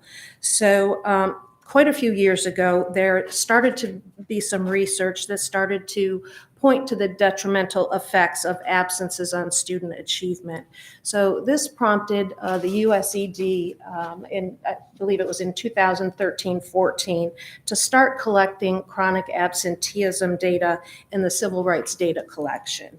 And that started to paint this full picture of students' attendance in school. And when the scope of that data came out, it was really a wake-up call, and it was a call to action. I believe in that study they found that approximately close to 7 million students were chronically absent across the country, which was about 14% of students. So of course, after that, there started to be a lot of ensuing research that was trying to determine what were the impacts of chronic absenteeism on student outcomes. So chronic absenteeism has been determined to be an important and reliable indicator of student engagement. And research does demonstrate that chronic absenteeism is a strong predictor of whether a student will be successful or not. So first of all, the prevalence of chronic absenteeism across the grades tends to be U-shaped. So it will decrease from kindergarten through 5th grade. And then as students go through middle school and high school, the chronic absenteeism goes up. Secondly, there is evidence that low-income and minority students are more likely to be excessively absent from school than others. And there's just so much research out there, but other studies have shown that by the time students get in grade 3, those that have been chronically absent are below the proficiency levels in reading and mathematics. They have lower achievement levels in both elementary and middle school. Chronically absent students are more likely to be retained, and they're also more likely to drop out of high school. Outside of academics, these students feel a greater sense of alienation from classmates, teachers, and schools. These students have been found to have larger frequencies of negative interactions and social disengagement when they do return to school. These students are also less likely to enroll in college. And for those that do enroll in college, many of them don't persist through their post-secondary studies. After that data collection in 2013-14, when there was that kind of call to action, Virginia did collaborate with an organization called Attendance Works. And that's an organization that works with states and also on the national level to try to make sure that better policies and practices are in place to improve student attendance. So Virginia did work with Attendance Works and created a set of online training modules to help schools identify strategies and implement strategies that can improve attendance. And we have a very extensive list of resources and those modules on our website. So that is a strength of Virginia, that we do really have a lot of resources. Putting the preventive measures in place that we have is important because the effects of chronic absenteeism is not irreversible. So there has been research that's shown, for example, that students who are chronically absent in kindergarten but then improve their attendance can close the achievement gaps later. And research has also demonstrated that good attendance among disadvantaged students can help close the achievement gap in early grades. So these preventative measures are very important, and which just goes to bolster the idea that we should really be monitoring the chronic absenteeism rates. So when we revised our standards of accreditation and our school accreditation model in 2017, we tried to create a model that provided a more comprehensive look at school quality. And one of the indicators that we did put into our accreditation model is chronic absenteeism. And based on the relationship between school attendance and student achievement and the ability for chronic absenteeism to really differentiate between schools, it was selected as a measure of student engagement. In our model, the chronic absenteeism rate is used. The chronic absenteeism rate that is used is the percentage of students in a school who are chronically absent. So that's the metric that's taken for schools. Each of those 9 indicators, as you are all aware, receive a performance level. The performance level descriptions are a level 1, a 2, or a 3. A level 1 is when a performance, an indicator meets or exceeds the state benchmark. A level 2 is when the performance rate of an indicator is near the state benchmark, and a level 3 is when that indicator rate is below standard and does not meet the criteria for level 1 or level 2. So when a school is accredited, it looks at all of the performance levels of all of the indicators, and that combination is what gives a school an accreditation status. A school is accredited if all of the indicators receive a level 1 or a level 2 performance level, and it's accredited with conditions when one or more of the indicators is a level 3. A school is accreditation denied when the school fails to adopt or fully implement corrective actions to address level 3 school quality indicators. So I wanted to provide a little bit of data on the chronic absenteeism performance for schools over the past 2 years that we have actually run accreditation data. So our model went into effect in 2018-19 and again in 1920. So those are the first 2 years that we have run accreditation on our new model. And you can see the number of schools that were a level 1, 2, and 3 for each of those years. as well as the percent of schools that were in each of those levels. In order to earn a level 1, a school had to have a current or cumulative 3-year rate that's less than or equal to 15%. To be a level 2, it would be greater than 15%, but less than or equal to 25%. And a level 3 is greater than 25%. So just to put that into a little bit of perspective, we do have long-term goals in the state on the federal side where we're trying to get down to 10% is our long-term goal in 24-25. So again, when we're looking at this data from these 2 years, we can see just in the 1 year's worth of data from the initial year that we were already showing improvement in the number of schools that were rated a level 1. So that brings us to this school year in 21-22. And at the last board meeting, you did hear from concerns expressed from Alan Siebert from Roanoke City Public Schools and Region 6. I believe they left a letter regarding the use of chronic absenteeism in accreditation this year. And in general, school leaders have reported that absenteeism has been up this year due to several reasons.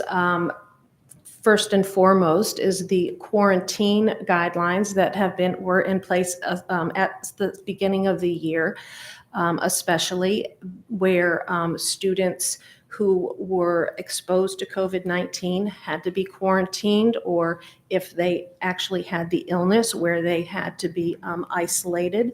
And at the beginning of the school year and through January 22, those quarantine and isolation periods were up to 10 days.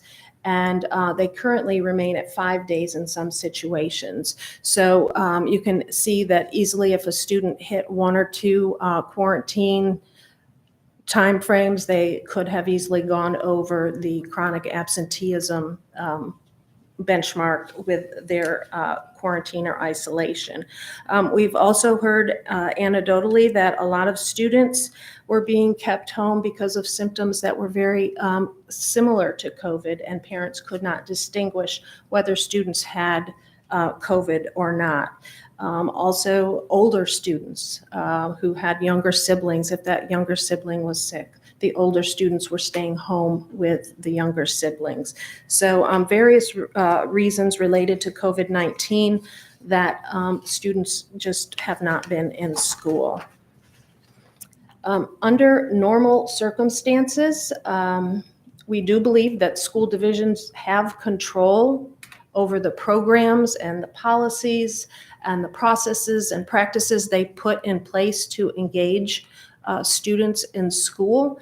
And that is actually one of the reasons why it is one of the indicators, because we believe that it is something that schools should be able to control, is the student engagement. However, due to the absences due to COVID-19, those absences were not necessarily a result of the lack of school level policies or practices that were put in place. So the chronic absenteeism data for 21-22 may not actually reflect a school's efforts to engage students. I did want to bring your attention to a superintendent's memo that did go out. This went out in August of 21. And this memo was written to school divisions in anticipation of the students having to go out on quarantine. And so basically this memo stated that if students were to go out on quarantine or they were isolated, but they were felt well enough or that they were not ill, that school divisions were expected to provide remote instructions for students. And that was just the expectation that school divisions would find ways to engage students in learning while they were home. So while these guidelines were communicated in August of 2021, they may not have been implemented with fidelity across the state. And there was several reasons why this may not have occurred. There has been staffing shortages in schools, which includes teachers who were out themselves on quarantine or for illness, as well as a shortage of substitute teachers.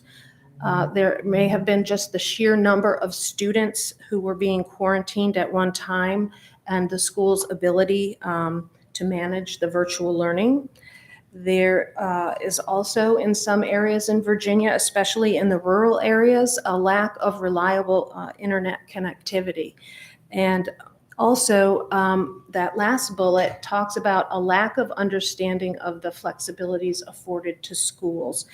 And I have received inquiries well into the school year from school divisions who were not aware that this guidance was even out in August. So if they were contacting me well into the school year, they were probably not tracking attendance like they should have been tracking it.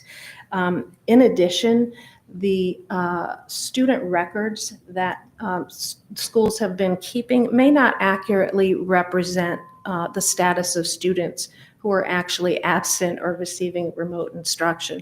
There are some schools who put in new codes into place to track when students were out on quarantine. Some schools did not do that. There were some schools who probably marked that information for all students in a particular class that may have been quarantined and may not, if for instance, say it was a rural area and that class got paper packets or something to work on. They were marking those students present regardless of whether there was interaction during the day. So that's just another example of something that could have happened. So again, these student records may or may not accurately reflect actual attendance information. And because of all of these different circumstances that have surrounded chronic absenteeism, the department is asking the board to consider flexibility surrounding the use of this indicator in the determination of accreditation for schools in 22-23. And there is, under the standards of accreditation, there is authority granted to the board to adopt special provisions related to the use of school quality indicators. So it is under your authority to adopt these special provisions. And what we are actually asking you to consider is the adoption of special provisions to remove the chronic absenteeism indicator from the determination of school accreditation status for 22-23 only. In doing so, the earned performance level and the chronic absenteeism rate will still be assigned to the school according to the SOA, and it will still be reported for schools. The data will be available to school divisions as they prepare for the 22-23 school year.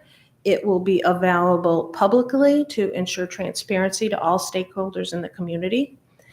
And part of that messaging that would go out to school divisions is to make sure that they realize that chronic absenteeism will remain a valued metric for school quality, and it will be used in determination of accreditation status when we resume with the next accreditation cycle using the 22-23 school year data. This particular screen does show just a couple of screenshots of some of the information that is reported out. That top part of this screen is a snippet from the accreditation detail report that shows the percentage that rate that a school earned, as well as its assigned level. And that bottom screenshot is from a school quality profile that is on the VDOE website that shows the level of the chronic absenteeism for a particular school. Again, none of that is going to change. It's just a matter of us not using this particular indicator in determining the accreditation status. I do also want to mention that the percentage for each of the schools is also in the school quality indicator. I do not have a screenshot of it here, but it is on those report cards as well. So at the meeting tomorrow, you will be requested to waive first review and adopt special provisions that will remove the use of chronic absenteeism from the determination of school accreditation status in 22-23. And the reason for the waiving of the first review is that the board does not meet in May, and preliminary accreditation information typically begins to report in July. So it's being requested that the board take action on this item at tomorrow's meeting so that school divisions can be provided advance notification of the change, and that our Department of Education Data Services staff has time to make the necessary changes to the programs and the reports surrounding accreditation. So with that, I will take any questions that you may have. Questions from board members? Thank you so much for that, Ms. Ipka.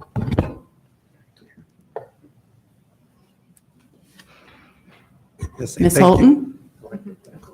I was just going to say thank you. That was very clear. And I think it's an important step that we do need to take for a temporary measure because of all the reasons. I don't have any questions. I just want to thank you for the very clear presentation. Thank you.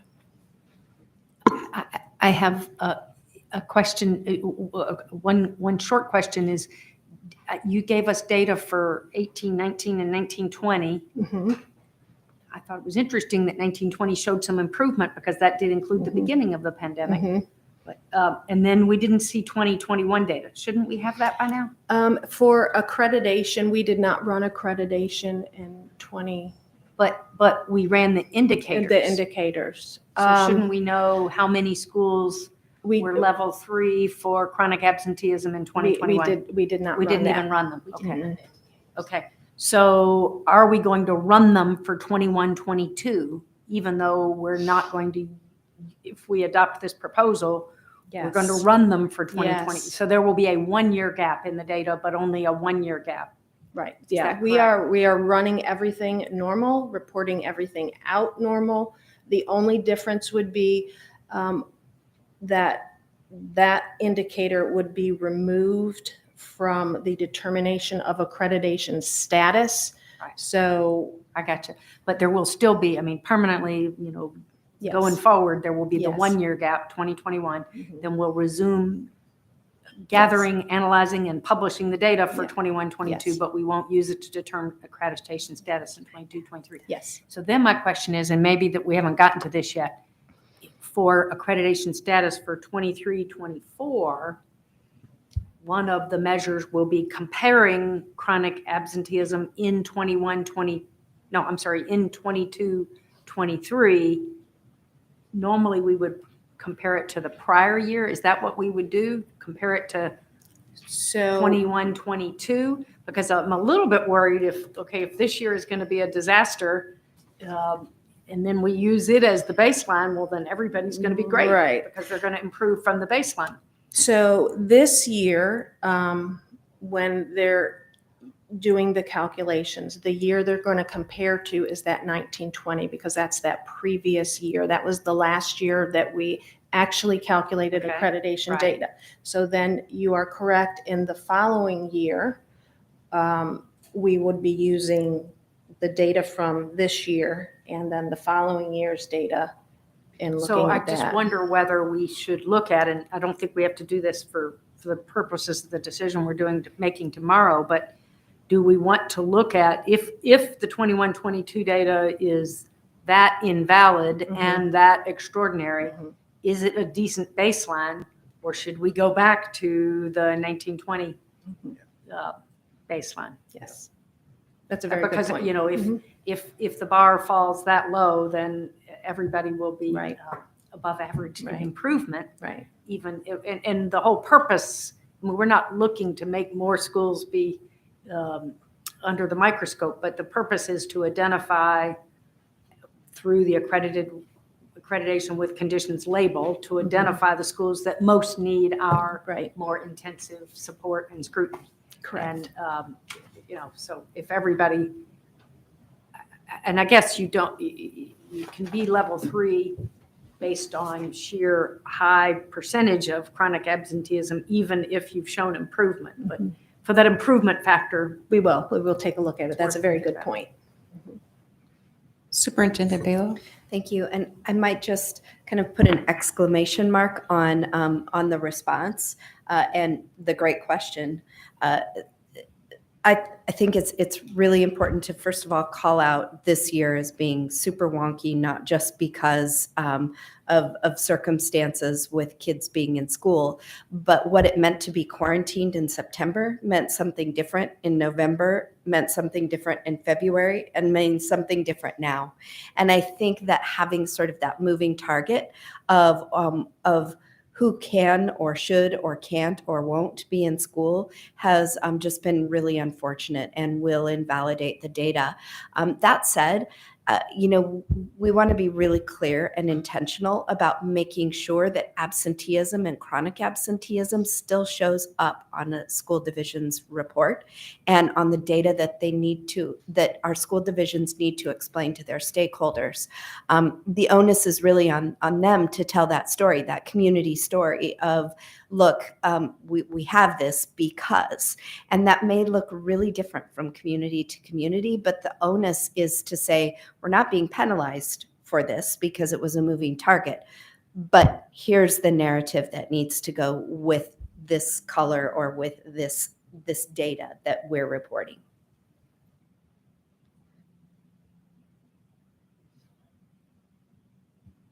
Other questions?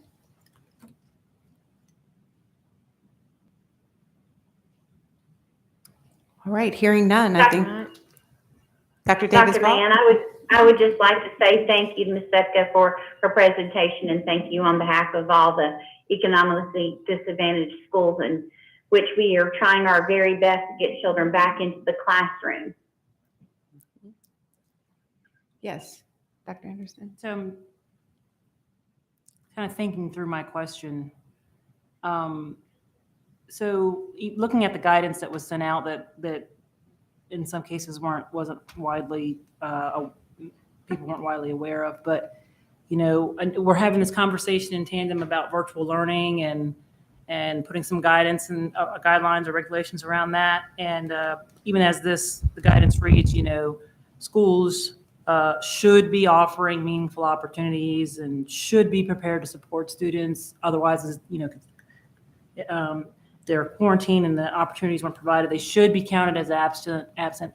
So I guess my question is do we feel like, or do we know yet that even with this exception that we're, all indicators right now is that, we're on the up and up on this whole pandemic thing, and nobody can predict where we'll go. But even if we stay the status quo, just there's lingering effects still of what we're dealing with. People still don't know if I kept my kid home Monday because he had a fever when he woke up, and by noon he was fine. There's just this lingering effect. Whereas, 6 months ago, I would have ran off to get him tested by 9 a.m. Monday. Yeah. So I'm just curious, have we put any thought into the potential if this is going to be enough? I know it's probably a little premature to answer that question, but again, balancing that with where we're trying to go with raising some expectations and standards with supports for virtual learning to kind of help offset the ambiguity of what we face in the future. It's just, And I don't know if there's a question there as much as me thinking out loud, for us to keep in mind as a board. I do, but I do think that, as Superintendent Balo said, it is going to require a lot of work on the part of the school divisions to kind of create their own story and determine what it is that caused all of these absences, and kind of put a plan in place to address the individual situations that have occurred. I just know from the people that I have spoken to that they've just said this year was just so taxing and just crazy with the amount of kids just rotating. So hopefully that, you never know though, right? Yeah. Thank you. All right, well, if there are no other comments, thank you so much. Thank you. Certainly a very clear presentation, and Thank you. look forward to seeing you tomorrow. Okay.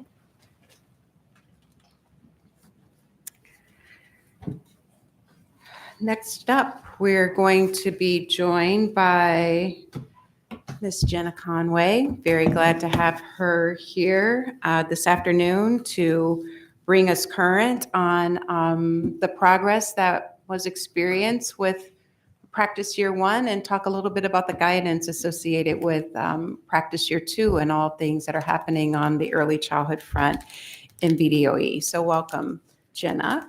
Thank you. Good afternoon. I'm also joined today by Chris Myers from our team, who is my lifeline if I receive questions that I'm unprepared to answer.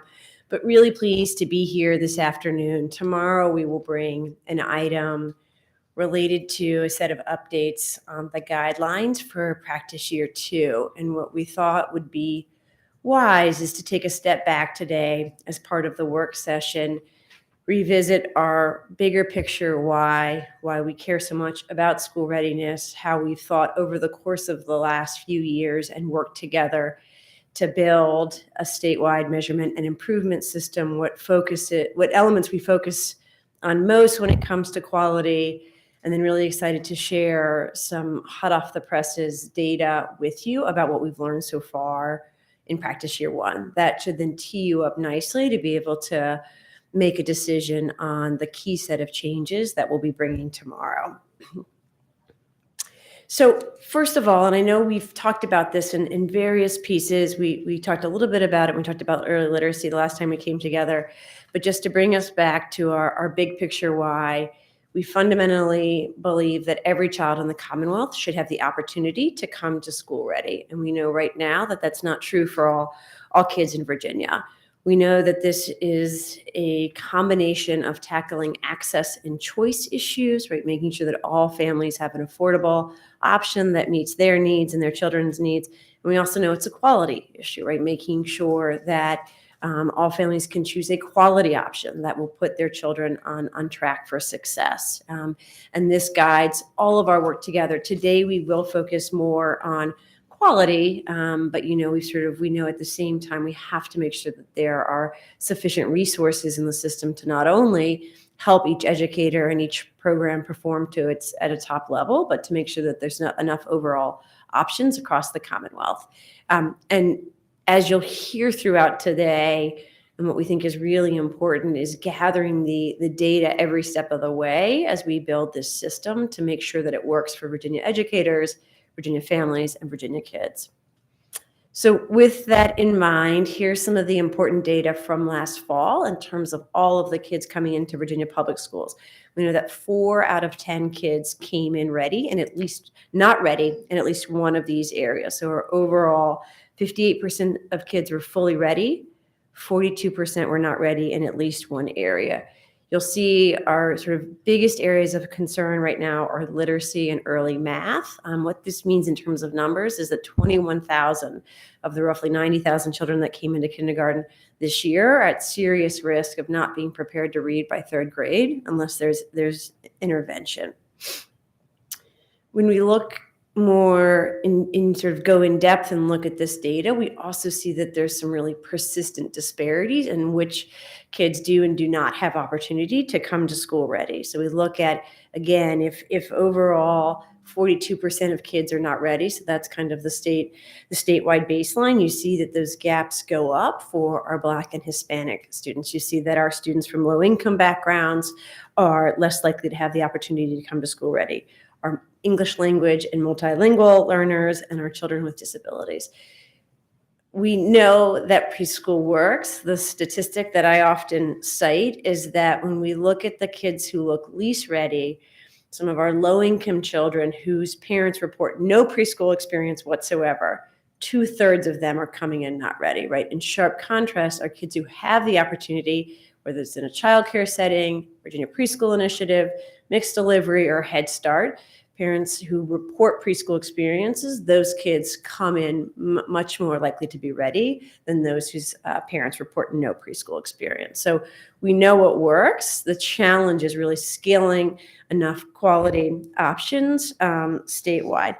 So before we jump into kind of, well, let's talk specifically about the details of quality, we thought it was really useful last month when we talked about literacy and we got a little bit more in the weeds on sort of the nuts and bolts of this. We wanted to talk about, well, why does school readiness really matter? And why is there such a connection between a kid's ability to identify first letter sounds and persist at a task and do basic counting at the beginning of kindergarten until their third grade reading, right? Into their eighth grade results, their high school graduation rates. And a lot of that has to do with what's actually happening with kids birth to 5. So this should be the easiest graph of the afternoon and data point, right? But 90% of children's brain development happens before the age of 5. And part of the reason we talk about literacy and math, as well as social skills and self-regulation, is those foundational interpersonal skills are built at the same time that we're laying the foundation for the academic skills, right? And I know that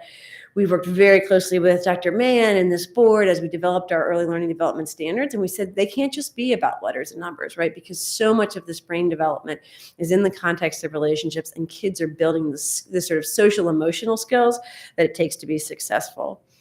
Another way to look at it, and I think this is a really helpful graphic, is to see how these things are connected. So even though they're not talking back to us, and we appreciate that, although their cries can pierce our eardrums, children are learning vocabulary at the earliest stages. And we're using technology, things like MRIs, to analyze their brains. We're using devices that capture the language back and forth between parents and caregivers and young children. And we see gaps in vocabulary development in terms of what kids know, right? Even if they can't say the word, but what they can identify in terms of objects as early as 18 months.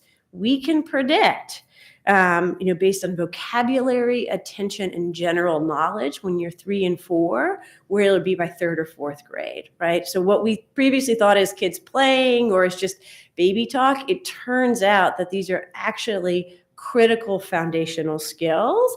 And you'll notice again here, this isn't just first letter sounds or rhyming, right? Kids are actually developing core content knowledge. They're developing vocabulary, oral vocabulary, right? They're not writing it or reading it. But then when we teach them to decode, as some of our literacy experts talked about last month, it then unlocks that incredible set of words that they know and kind of affiliated with objects and with context. And then we know that 3rd grade reading ability is one of the best predictors of high school graduation. So really, it's incredibly important to think about this not only as, well, this is a nice to do thing for kids and for working families, but it's essential if we want to have 3rd grade and graduation results. This gives you the numbers in Virginia in particular. And so this is a little bit of a more complicated graphic, but basically this takes the PAL score in the fall of kindergarten and says, breaks it into 5 buckets, right? So the green column is those kids who do the best. The red columns is those kids who struggle the most. And what you see is there's a direct connection from where you are when you enter kindergarten and how you do in 3rd grade. So in other words, if you do very well when you come in on PALS in that fall kindergarten, 90% of you are going to be reading by 3rd grade, right? No matter what experience you have. This is across the board, regardless of which elementary school you are in Virginia. In sharp contrast, if you come in and you score in that lowest quintile, fewer than half of them are going to be able to caught up, no matter how good our schools are by third grade, right? And so really recognizing that we have to address this birth to 5 context if we want to have everybody have that opportunity to come to third grade reading. Not that I don't think all of the work that we're doing on early literacy matters, right? Absolutely. We want, particularly when you look at that middle, right? That is the difference maker, right? The difference maker between who is and who is not, particularly in the middle, are those strong K3 experiences. But I show us that 45% just to show it how hard it is to catch up in early elementary if they don't have the early childhood experiences that put them on track for success. So we talked a little bit about this, right? Both the access and the quality piece. Again, I'm not going to spend a lot of time talking about access today, but really focus more on quality. How do we give kids the experiences that put them on track for success? And this is another really important graphic on sort of why make the investment in quality. You could address your workforce issues if you just said, hey, I just want to make sure that kids have a healthy and safe place to go, right? We just want to make sure that mom or dad or guardian can go to work, but you won't get the same returns unless you really address the quality, unless we are intentionally supporting the learning and development of kids. And a national economist, Dr. James Heckman, has run this data across the board. And what he basically says, and I always say this carefully, particularly when I'm in a K-12 organization, is basically you get the best return on investment in those early years. Not that remediation isn't important, but in terms of public dollars, where you get for the most bang for your buck is in those early childhood years because of the way in which the human brain develops and how much of that foundational learning occurs there. But he has since gone on to say that just sort of preschool alone or just childcare alone is not sufficient. That you get, if you look at 13% return on investment versus 7 to 10%, is by making sure that we have settings and educators that intentionally support the learning and development of children. So when we talk about how do we make sure every kid has the opportunity to come to school ready, it's about making sure we have sufficient choices for families to choose from, but also that families can be assured no matter what choice they're making with public dollars, that it meets a certain level of quality. And this is also what Dr. Heckman said about kind of the importance of it. I'm just going to highlight this last point, which is that basically investing in high quality childcare pays for itself in the first 5 years. So really, if we can figure out how to build a system where we can demonstrate that across our 9,000 classrooms, that they are sufficient quality to put kids on track for success, that the significant investment that Virginia is making is working for Virginia kids and families, then we would have a return on investment in a much shorter time period than many of the other problems that we're seeking to tackle. So let's talk a little bit about what we're doing here in Virginia, just as a refresher for folks. So this is some of the data and the information we shared with you last year when we were talking about kind of the initial set of guidelines. We've been in a multi-year process to get to this point, and we are at the point in this process where it's really in your hands, right? We have the state law that puts you in charge of this unified birth to 5 early childhood system and calls on the board to set forth and establish a statewide uniform measurement and improvement system. Last year was our first practice year, and this next coming year is our sort of practice year too. So we're kind of learning as we're going. The big challenge in front of you, and Dr. Heckman, the economist, often sort of speaks about this when he goes out there. It's not we know how to achieve with one-off programs, how to get to quality, right? And I would say, Dr. Mann has done this throughout her career in terms of really going into programs and helping make sure that every aspect of those programs is excellent. The challenge is doing this at scale. And you've probably read the headlines about some of the concerns that have come from Tennessee and other places, right? Some of the Head Start fade out stuff. Like there really is, the challenge is how do you do this at scale in a diverse context, such as a state, right? We've got urban and rural and suburban. You've got an incredibly diverse array of parent needs and community options. And so we're trying to build a system that will do that at scale across every community in our state. We've got to think about how we define quality in a way that's connected to child outcomes, but also makes sense to our educators, right? We've got a very different workforce with early childhood than we do with K-12.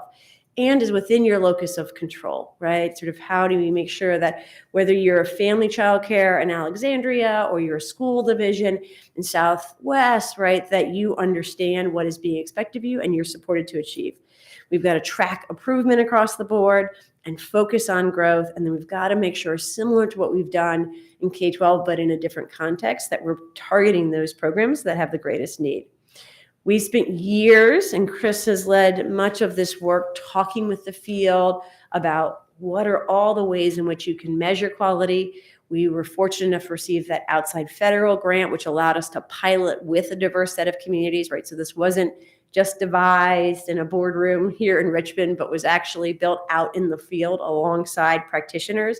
And we've landed on two really important measures that we think are so important that we want to look at them, measure them, and support improvement in every one of our 9,000 publicly funded classrooms. Those are interactions, right, using a nationally regarded measure. It's called the CLASS, which is the Classroom Assessment Scoring System. But there's an infant, a toddler, a preschool, and you can use a mixed age version that really looks at age and developmentally appropriate behaviors in the classroom and how our educators support that day in, day out, and curriculum, making sure that all of our programs are using one of our approved curriculum. And there are multiple choices, and we'll talk about that in a second. But those two elements we think are so important that we are asking you to set forth a system that will measure them across 9,000 classrooms and support improvement across that same scale. Why interaction? So basically, little kids, and this is a perfect follow-up really to Virtual Virginia, right? For anybody who had a child under the age of 4 during this pandemic, is little kids don't learn from screens. Now they like screens, right? And they're probably better on screens than the rest of us, but little kids, infants, toddlers, preschoolers learn in the context of relationships with trusting adults, right? Going back to that example I shared earlier, right, about kind of vocabulary, 18 months, they've even done studies, right? And you do 3 sort of scenarios. You've got an infant learning from an actual adult, an infant just watching a video, and then an infant on FaceTime. And the infant that learns the vocabulary best is the infant learning from the actual adult, right? Not from the TV show, as much as I love Sesame Street, and not even from FaceTime, but it is the full context of being there, connecting, following the infant's cues, being able to touch the infant, right? Support the infant. That is how children learn. And so we've got to figure out, using kind of the science that we know about child development, how do we support the highest of quality interactions across all of these classrooms, right? And it's also very dynamic, right? As Tammy knows better than anyone, right? What a 3-year-old might want at 9, 10 a.m. looks very different where a 3-year-old is at 9, 11 a.m., right? In terms of the moods and all of that's bringing in. So really figuring out, how do we support learning and development in a way that's real for infant, toddler, and preschool learning? We also know, and I think this is really important, and I know we've talked a lot about this, that this is not about kind of having a bachelor's degree, right? And that we know that you don't need a bachelor's degree to provide quality interactions across these settings. And that's really important as we step into this work with infants and toddlers and preschoolers. We want the highest of quality of educators, but we have to acknowledge where the field is at, and that some of our most extraordinary educators might not have all those letters behind their name. So we know from looking at the data, the national data on CLASS, which is a measure of interactions, that we can see high quality in state-funded preschool, Head Start, childcare, family day homes, infant toddlers, rural settings. This isn't just limited. And this really enables our workforce, which is one of the most diverse and extraordinary workforces, I would say, in education, to be successful without requiring them to go off and get a degree.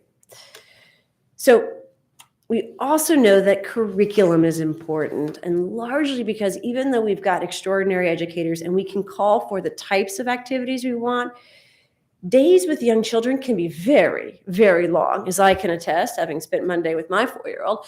And so really thinking through, how do we support all of our educators to use curriculum? This is very common already in K-12, right? You're very hard-pressed to go out and see a classroom that's not using curriculum. But as I'll share in a moment, that's not necessarily across the board in early childhood. And so just taking a moment to recognize how important curriculum is in terms of making sure that there's clear goals for all kids, right? That what you're doing that day is intended to sit learning, that there's activities that engage kids. Kids also need to be engaged in their own learning. They are not going to sit still. They're not going to do worksheets. In fact, of the opposite effect, right? Where you see kids acting out as if they don't have the opportunity to engage. And you want to make sure that there's kind of consistency across their classrooms. As we look to expand and serve more 3 and 4-year-olds, we know that what 4-year-olds needs probably looks slightly different from what 3-year-olds needs, right? And so making sure that we're shaping those experiences based on their age. And we also know that curriculum can work. And so when you look at that important measure of outcomes, making sure that we're using curriculum, that we're supporting educators to use curriculum. It's not just enough to have the box on the shelf, right? But that they're supported to use it day in, day out is really important. One way I think about this in early childhood is sort of does your child's early childhood program do crafts, or does your child's early childhood program do art, right? And Tammy's smiling, she knows what I'm talking about. I will say with one of my littlest ones' first experiences, all the cutest crafts came home, right? Little pictures with her as a bumblebee, something for Thanksgiving, whatever else. Then I realized as my child moved on to another program that actually wasn't art. That was craft, mostly shaped by the adults. Children's art is scribbling, right? Children's art is, as my husband often observes from my 4-year-old's classroom, a lot of cutting of shapes that you're not exactly sure what they are, right? But that is actually children developing those fine art skills. Crafts is not really curriculum, right? And I think this is just that's a sort of example of an evolution. Those early childhood educators using crafts, they come with the best of intentions. What we want to do is come in with a curriculum that says, that's really cute, but what would really help this child explore their creative skills is allowing them to cut, allowing them to scribble, even if it doesn't look like a turkey or a bumblebee or whatever holiday we might be celebrating.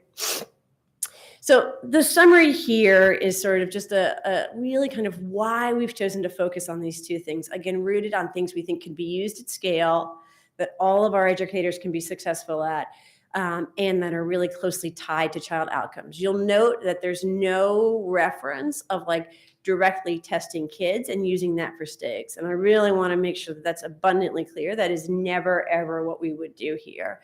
Putting sort of high stakes standardized testing on 2-year-olds is completely inappropriate, doesn't work, and probably will upset the 2-year-old, the teacher, and the parents, right? So there are things like developmental screening that are used across the system, right, to help identify children who might need additional resources, but we would never want to put high stakes testing on toddlers. We also want to share kind of our vision on improvement. I think this is really, really important when you would kind of acknowledge and you hear, and I know we've talked about as a board, the different places that teachers start at. And we know that some of our educators have been doing this for a year, have had tremendous resources, right? Are kind of best in class. And we also know that some of our other educators are coming in, getting $10 an hour, and we're pulled off the street probably because ratios are so low and we just needed somebody to be with these kids. And so we want to acknowledge that we're building our system to kind of support all educators. And what we've tried to do is be really intentional about a system that focuses as much on improvement as it does on performance. So when we talk about what it will take, and you'll hear me go into more detail here, to observe and give 9,000 teachers, and actually 9,000 classrooms, right? So it's close to 20,000 teachers, feedback. That's a big investment for Virginia to make. But there's no other way for those 20,000 teachers to improve their individual practice unless they receive that feedback, right? It may do, Dr. Duran and Ms. Holton might be in sort of two teachers in 2 different classrooms, and we might get the best average for the site by just observing Dr. Duran, but it doesn't do Ms. Holton any good to get the feedback from what Dr. Duran is doing well and where he can grow, right? We need to get into every classroom, every setting multiple times a year in order to give that feedback, to individualize that support, and to help that educator be a little bit better tomorrow than she is today. And the same is for our leaders. Unless they fully understand what's happening in each classroom, where the strengths are and the challenges are, it's impossible to support their educators individually to achieve. So VQB5 is what we call it. Again, a focus on interactions and curriculum, all publicly funded classrooms, right? So really kind of anywhere there's a public dollar making an investment in early childhood. We're getting into that classroom, and then we're collecting the data that ultimately we can tie that to both short-term, the kindergarten readiness, and long-term outcomes. And that's really important. So we look back and say, okay, where are the places where we have bright spots in Virginia? How do we scale that and grow that? We've got the data portal to do that. We have, just as a reminder, we're kind of finishing up practice year 1 with about 1,400 sites statewide. And what we'll bring to you tomorrow is the guidelines for practice year 2. So still no stakes, largely based on what we just heard today. We knew that the pandemic would continue to have an effect this year. And so we need a second practice year before this thing becomes real, starting in the summer of 2023. And the first real ratings that will come out at the same time that accreditation comes out would be in the fall of 2024. Any questions about why school readiness matters and kind of how we got to where we are today before I start to jump into the data on practice year 1? All right. These are my favorite slides to do. And I should note that Chris has been engaging the field really broadly in this. We talked with Dr. Mann about this, but we really think of this as a 2-month socialization period. So between now and when we ask your final approval in June, to make sure we get this data to as many people as possible so we can make sure we're building the strongest possible system.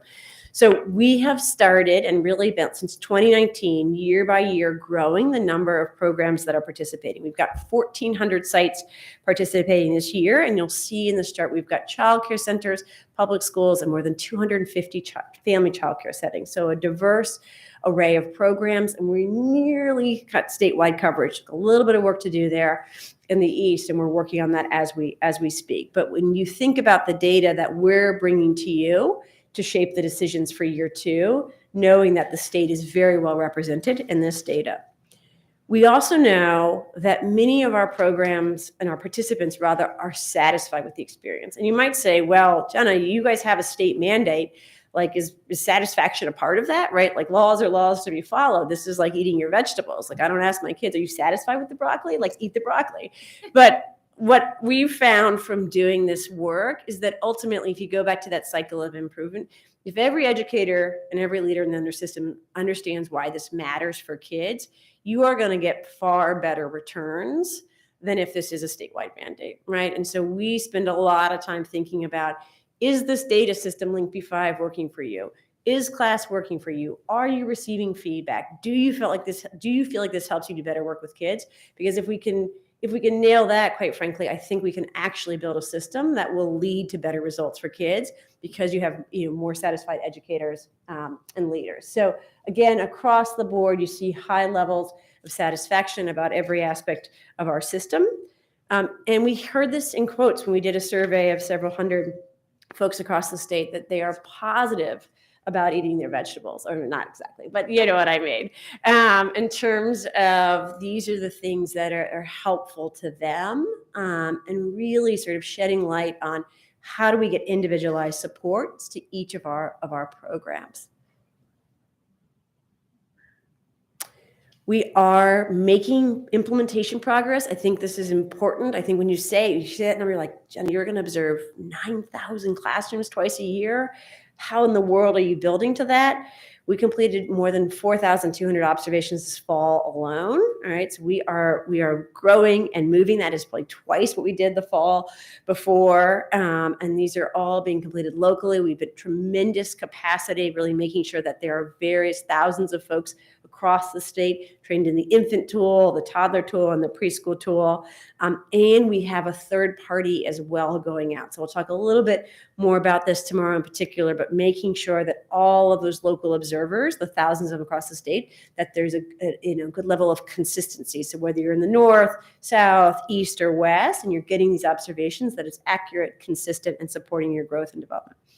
We are observing all sides, so that all types of classrooms. So a lot of times you'll hear people talk about early childhood, and it's all about 3 and 4-year-olds. As you see, a significant portion of the classrooms we observed are infant and toddler classrooms. And we are doing all of this because we have dramatically grown the number of observers. So I should note, and Dr. Mann and Chris know this well, you can't just decide you want to go out and observe a classroom, right? As much as you might like to do that, and I'm not going to question anybody's capacity here, but in order to be a class observer, you have to complete a 2-day training and take a really rigorous assessment. You have to score five 20-minute videos, and you have to be accurate to a certain degree in order to be certified. And that's really important. And I will note that I actually have did this in my past, and did not pass the first time and was shocked. I was absolutely shocked. I did not pass. But it was because I hadn't paid enough attention to the actual interaction. So this is a really rigorous observation tool. So when you look at all of the folks, the thousands of folks we now have trained in that growth, that means that all of those folks have gone through that training and that they have passed that test. In turn, it means when they go out and they observe educators, they're not saying that 99% of are effective or whatever is happening on. They are able to give precise feedback on strengths and opportunities for growth across more than 60 indicators. It is a 90-minute observation, roughly. It's 4 20-minute cycles for toddler and for preschool. So that's a really intensive observation. This is not a walkthrough where I check things out, I see what Johnny and Jane are doing. This is, again, 4 20-minute cycles, and it takes quite a bit to kind of get this many folks passing the test. But what it means, one, is that you can get all these observations done, and two, that this is how many experts we have in adult-child interactions now across the Commonwealth. And they will bring that lens to how they hire, how they support staff, how they think about professional development, all aspects of the work. We have also made some accomplishments in this practice year around using quality curriculum. So we agreed with you all a year ago that we would provide points, give you some points as part of the measurement for using a quality curriculum in at least one classroom. We said that we didn't think it'd be appropriate to have one requirement, kind of one statewide curriculum, but that we would be willing to review curriculum, whether those were standard kind of commercial products, whether those were materials that had been developed locally, to see if they met the national criteria for quality curriculum and if they were aligned with our early learning development standards. We have been working around the clock on this, and we have 32 approved curriculum right now. And really important in terms of making sure that there are options for all of our programs. I'm not going to give away one of my most exciting data points yet, but we have also launched Stream in 3, which is an open educational resource. And I'll explain why we did that, but it's a low to no cost free option for programs that might not be able to develop their own or purchase one. And so really important that you now know, no matter where you go, that there are a multitude of options for you if you want to choose to use one of the state's approved curriculum. So here is the really important data on curriculum. So we use Link B5 to say, of the 1,400 sites participating in the system, how many are using a curriculum? And what you see is we look pretty darn good, right? 2/3 of programs are using one of those 30+ approved curriculum. About 1/3 are not. Seems there's a challenge there. We can work on that. But wait, not all things are sort of equally distributed. This data shows that when you look at public schools, right, that 92% are already using approved curriculum. That means nearly all of our public school classrooms, and probably those other 8 are in the process of getting reviewed, are going to get the points for curriculum, go about their merry way. In sharp contrast, right, you'll see that only 55% of our childcare centers are using approved curriculum, 45% are not, and less than half of family childcare, right? And so what we said, like, wow, is that really a big lift? To just use quality curriculum in one of your classrooms? Yes, it is, right? For childcare and family childcare, that is a big deal, right? And so this data is what led us to realizing that we would need to make a big investment, making sure that there was a free or no cost, or low cost rather, option for all of our programs, because telling each of these programs that they needed to go out and buy a $2,000 or $3,000 or $4,000 curriculum for all their classrooms, or saying somehow in your spare time develop a curriculum, not an option, right? But it was this actual data coming from Virginia that helped us shape the processes around the competitive process for Stream in 3, which we'll talk more about tomorrow. But that's just kind of really wanted to share that data. I've shared with Superintendent Balo and even our governor this morning I think we're going to see this chart really change over the next few years. If we do a really good job of helping people understand the why of curriculum, we put affordable options with the right supports at their fingertips, and we show them how it connects to improving their adult-child interactions, I bet you will see a very different chart in the next few years. We also learned this year, and just note that this continues to be such a big challenge, maybe right up there with chronic absenteeism, is just the teacher workforce shortages. And so just wanted to kind of highlight another innovation that will be part of Practice Year 2 as well. We've now called our teacher recognition program Recognize B5, directly funding our educators who work in childcare or in family childcare, family day homes, with a direct incentive. It's now up to $2,000 simply for staying. So if your program is, if you're publicly funded, you're participating in VQB5, your teachers work 30 hours more a week, then you receive up to $2,000. And really important to sustain this. As you'll see, we have grown this program. We had the data through the outside analysis with EVA that showed that it cut turnover in half. Just as a reminder, right, while we have 5% turnover in those K12 classrooms, right, 92% of which are already using, or pre-K classrooms, 92% of which are already using curriculum, we have turnover rates pre-pandemic of 24% in childcare, right? So not only do you need to make sure there's an affordable curriculum option, but you need to be prepared in a quarter of your classrooms to retrain your teachers, right? Because they're leaving at that rate. But what we found is we cut that turnover in half by simply paying teachers to stay, not for earning an additional degree, not for additional performance, but simply paying them to stay. And we've expanded this program from 2,000 teachers to 2,700 teachers to over 6,000 teachers and $12 million this year. And knock on wood, there's a pretty significant investment in this year's state and federal budget. We'd like to see this be more money per teacher next year, as well as our goal is roughly 10,000 educators in Practice Year 2. So really important investment that's directly tied to keeping that turnover down. I think we'll see in the data from Link B5 that until we can figure out how to address turnover, it is going to be really hard to get sustainable quality improvement across childcare. And this is in the words of educators, and just really touching. I won't read all the words on the slide because I'll probably start crying a little bit, but just how important these resources are. And you take this back to, again, how little kids learn and how much of that brain development counts. And it is really hard for me to talk and engage with you if I have a health crisis at home that I can't figure out how to pay for, right? If I can't get to childcare because I can't afford a vehicle that works, right? That I would like to stay and work in childcare, but when Amazon is offering $20 an hour, like, even though that's not my passion, it becomes really, really hard to do that. And then for extraordinary leaders like Dr. Mann, when you're just like, every 3 months, every month rehiring, it's really, really hard to focus on interactions and curriculum because you're just training on the basics yet again, month after month.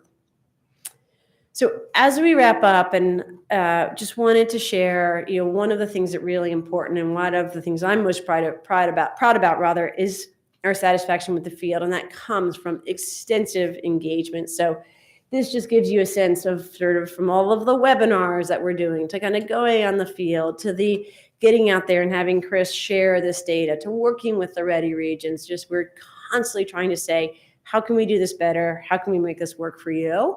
And we will continue that. We did that last year. We'll do this year, and we'll continue that sort of throughout this process. Again, modeling, right, that we think we can be a little bit better tomorrow than we are today. And what I will share with you tomorrow really will help address kind of as we sort of reflect back on what have we learned so far and what do we want to do differently for Practice Year 2. We'll begin to address some of the concerns that came up. So overall, I've presented the really rosy picture today, right? What's working well, what we want to sustain. And the big picture for tomorrow is much of what we brought to you a year ago, we want to keep. We're not calling for any dramatic changes. But we are hearing from the field that we need to be a little bit more clear on who needs to participate. We need to make sure that there's clarity about who can observe and some of the specific information about those protocols. We need to provide more information about the curriculum options. So it's been a work in progress in terms of getting to 30 approved options and finding a statewide option, but we know that people want to know more and need real support. I'll give as an example, I think within the first 10 days of opening up the state, the free or low cost option, I think we had over 1,000 classrooms want to sign up, right? There's a real demand there. And so really figuring out how we respond to that demand, talking about data entry, how we support the field, the importance of the staffing shortages, educator stress. And again, as we continue to hear across the board, right, that the behaviors that our children are bringing a natural response to a global pandemic that has lasted for more than 2 years. A lot of it is playing out in our family day homes, in our childcare settings, in our Head Start and early Head Start settings, and in our classrooms, and really thinking about how do we support our programs to deal with that as they're also helping to put kids on track for success. All right, with that, what questions do you have for me this afternoon and for Chris? Questions? Dr. Duran? Well, I'll just say, wow, wow, wow. I remember when you first came to us and started presenting, and I'm just so excited to see the progress that you made, your commitment. You always inspire me just listening to you, first of all. But I think just hearing today in particular, the advancement in the area of curriculum and providing that guidance. You did note 92% of school divisions are using some form of curriculum. I do think having a state recommended curriculum for those that needed that support is very critical. And I'm very excited to hear about the Stream In3. We talked several times ago when you were here about my concern about some communities not having access and not having the ability to purchase that. Well, other school divisions like myself, we do have resources to do that, but there are many that do not. And if we want to have equity around all of our early childhood students in the Commonwealth having access, thank you for getting that in place. So I'm just really just want to give you a lot of praise and thank you for the work that you've done. And I'm excited to see the work moving forward. The class observations, I think, are critical. And I loved hearing the training that I wasn't aware of that detail of training. I knew that class observations were taking place. I knew there was some level of training, but to hear that you even didn't pass the first one tells me how rigorous it is. And the fact that there's a lot of attention to detail. And that's the kind of feedback we need to give our educators, not just coming in and you're doing a great job. It's wonderful to see the positive interaction. They really need that direct feedback, and they want it, as you saw in the responses here. Yeah. So thank you. My only question is, what I'll often ask everyone, I'm sure you're not surprised, is tell me a little bit about the work that's being done to support our English learners and our students with disabilities. Absolutely. You and I have talked about this for a long time, and you all know by now I ask this question all the time because it's a passion of mine to understand how we're helping all those students. So can you talk a little bit about what's happening in that area? You didn't talk about it today, but I know you've been focused on it. No, absolutely. So a couple of things. I think we're really working, and Chris is working very closely with our partners at the Virginia Early Childhood Foundation at looking at, particularly as you get to large number of these observations, are we doing it in a way that's sort of equitable and consistent, right? And there are sort of different settings and really two issues that have come up, and we have a small pilot going on around inclusive classrooms, right, for our children with special needs, and making sure that we are taking into full context their development and how they're learning, and their kind of classroom context might look different, right, than some of the classrooms of their typical peers. And so we're doing that work right now. One of the things we really look at, in addition to passing that rigorous observation on class, finding folks who have special education experience to do those observations, right, versus having somebody kind of come in who's not familiar, right? If you have nonverbal children, the interactions look different than if you have verbal children, right? Even if they happen to be the same birth age of 3 or 4. I think similarly, we've been doing a lot of work. It's still a challenge, right, with some of the staffing challenges, to make sure that we have observers who can observe language classrooms with various languages, right? So I know we heard at our Early Childhood Advisory Committee meeting last month of a situation in which we did have an observation, right, where the observer wasn't fluent in Spanish, and there were some interactions between the adults and children in Spanish, and that educator didn't probably get full credit, right, because the observer wasn't aware of what was going on. And so when we took that feedback, we went and followed up, and so really making sure that when we think about that, I should almost add a line, right? That chart of the observers is making sure that we have the right number and in the right location of observers who have special education experience, observers who are prepared to do work in other languages. Challenged in Northern Virginia with all of the many languages spoken, and we're continuing to kind of work very closely with that ready region to address that. I think sort of similarly, as we continue to grow out Stream in 3 and other sort of look at other kind of bilingual resources, how much of that is a fully bilingual curriculum? I should go back and check on how many of our approved curricula are, as well as what are the sort of supplements to support our educators who are working in different languages. But we have great representation on the Early Childhood Advisory Committee, and that was, again, something that came up last month and was really important, right? We know as we roll this out that not every observation experience will work, and figuring out how we prevent that from happening will be really important. Thank you. I appreciate that very much. And like I said, I know you're very, very focused on this. And I know this slide is here as stakeholder feedback, but I would just encourage that you also somehow talk about this work. Yeah. And you specifically called out enhancements to practice year 2 guidelines. I would love to see that also called out in a very specific way to say how you're going to and how we are going to help all, whether it's centers, whether it's at home, or whether it's public school divisions, really meet the needs of those students in a different way, because it is unique. And I do think if you have staff that don't have degrees and trained in this area, then they're going to need that additional support to understand that. And sometimes that even has implications in the last bullet about challenging behaviors in the classroom, where a student is not able to verbally communicate, either because it's not their primary language, or maybe they have a disability in that area. That sometimes exhibits itself as behaviors that then are treated as punitive or consequences, when it's really about a support that child needs. Absolutely. So I know you're on it. I just wanted to make sure No, that I I appreciate call that, that out Dr. in a different way, No, and that we absolutely. articulate that. No, So I thank think you. that's important, and we can certainly think about that. I probably can't make changes for tomorrow, but I think as we think about what we need to do for June. But I think the other point too, and I really want to raise this, particularly when I think about family childcare in your area of the state, is it's not only about some of the additional needs of the children in classrooms, but also what are the unique strengths, right? And so when I have met and gone and spent time in Nova with some of our family childcare providers, what families want for their infant toddlers is a experience in which those educators are using children's home language, right? And I think if you can't figure out whether it's via a video observation that then is translated, right, or getting a bilingual observer, but those interactions that make children feel safe, right? The sort of, I think about, particularly in sort of Spanish, some of the sort of the phrases, right, that kind of make a child feel comfortable. That is a necessary condition for a child to kind of pursue at a task, right? Like it's not, and if you miss out on those cues, on those ways in which those educators are making children feel safe, encouraging a particular behavior, asking a question, then you're actually not fully highlighting their strengths. And I think that's really important when we start to look at kind of how programs look side by side, that we're able to take that strengths-based approach, because I think that's what families want. And instinctively, I think that's really important, that our system doesn't say, we're only going to measure you on what you do in English, when in reality, some of the children's most important learning might be happening in other languages. Thank you again very much. I'm really excited about your leadership. Thanks, Dr. Jordan. Ms. Holton? Thank you again. I'll echo the wow, wow, wow. I'm especially impressed with the growth in VQ, B5 participation. Those numbers across different settings are really impressive. Thank you.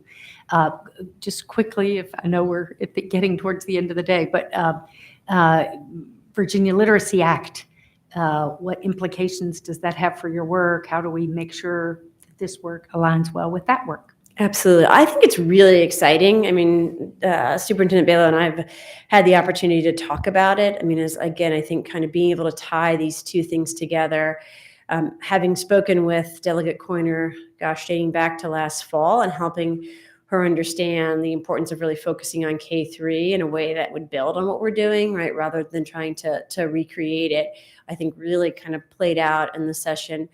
It was supported in a very bipartisan way, in the same way that our work is and continues to be important. I think this focus on curriculum, right, and again, providing making sure that it's approved by the state, right? While they're all choices for program communities, I think is really important.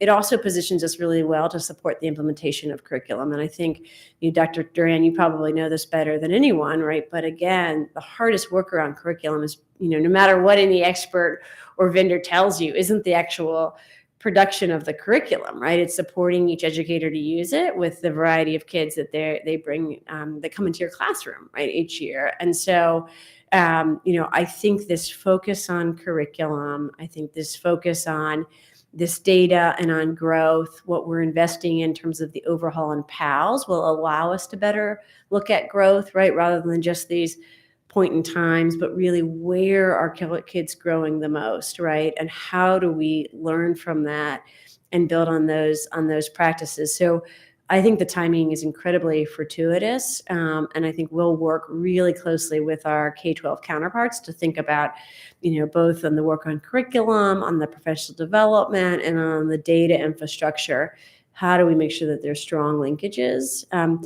I also think all of our work will help as we think about the feeder pattern to schools, realize, and I know I've had this conversation with national audiences ever, like, your feeder pattern to your elementary school is not just your VPI classroom, right? I mean, it is this broader set. And as we get this data, and as our K3 leaders and principals and central office staff are focusing on what's happening there, also being able to put side by side some of the data, what's happening across the array of their publicly funded programs at the community or region level, I think is going to be just so important and really change the conversation. I'm hopeful that we'll start to see more cross-pollination in terms of professional development between school divisions and partners, right? That school divisions will recognize, like, if I don't get my kindergartners coming in with the right level of early literacy skills, like, that makes my work that much harder. And really, again, not trying to run it all directly, but to think differently about their partnerships with childcare, family day homes, Head Start in their communities. I all think this focus on K3 and this data will tee us up nicely to support that type of coordination and collaboration. And Delegate Coiner did not pay me to say that. Other questions? Tomorrow. Excellent. Thank you all so so much. much. I'll see you tomorrow. Excellent. Excellent.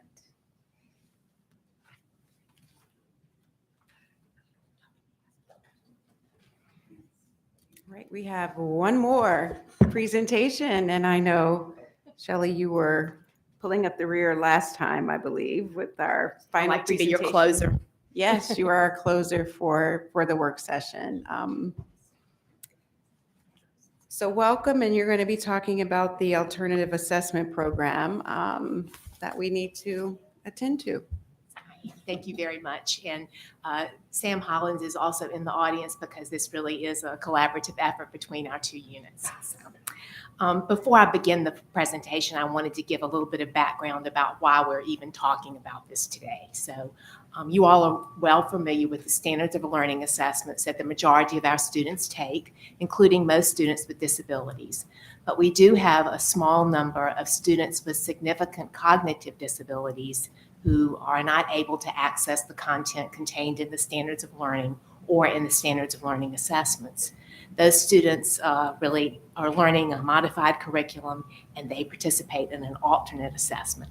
And the name of that assessment program is the Virginia Alternate Assessment Program, in Virginia better known as VAP. We do have a new testing program in place this year, a new alternate assessment, and because of that, you will have to set new cut scores on that. That will occur in June, but because you all do not meet in May, I will be sending you out information about the preparation for the cut score development in May. So I wanted to make sure that you all had some background both on the VAP and also on the standard setting process before you get that information. So a little bit of background. We've had an alternate assessment program in Virginia for a very long time.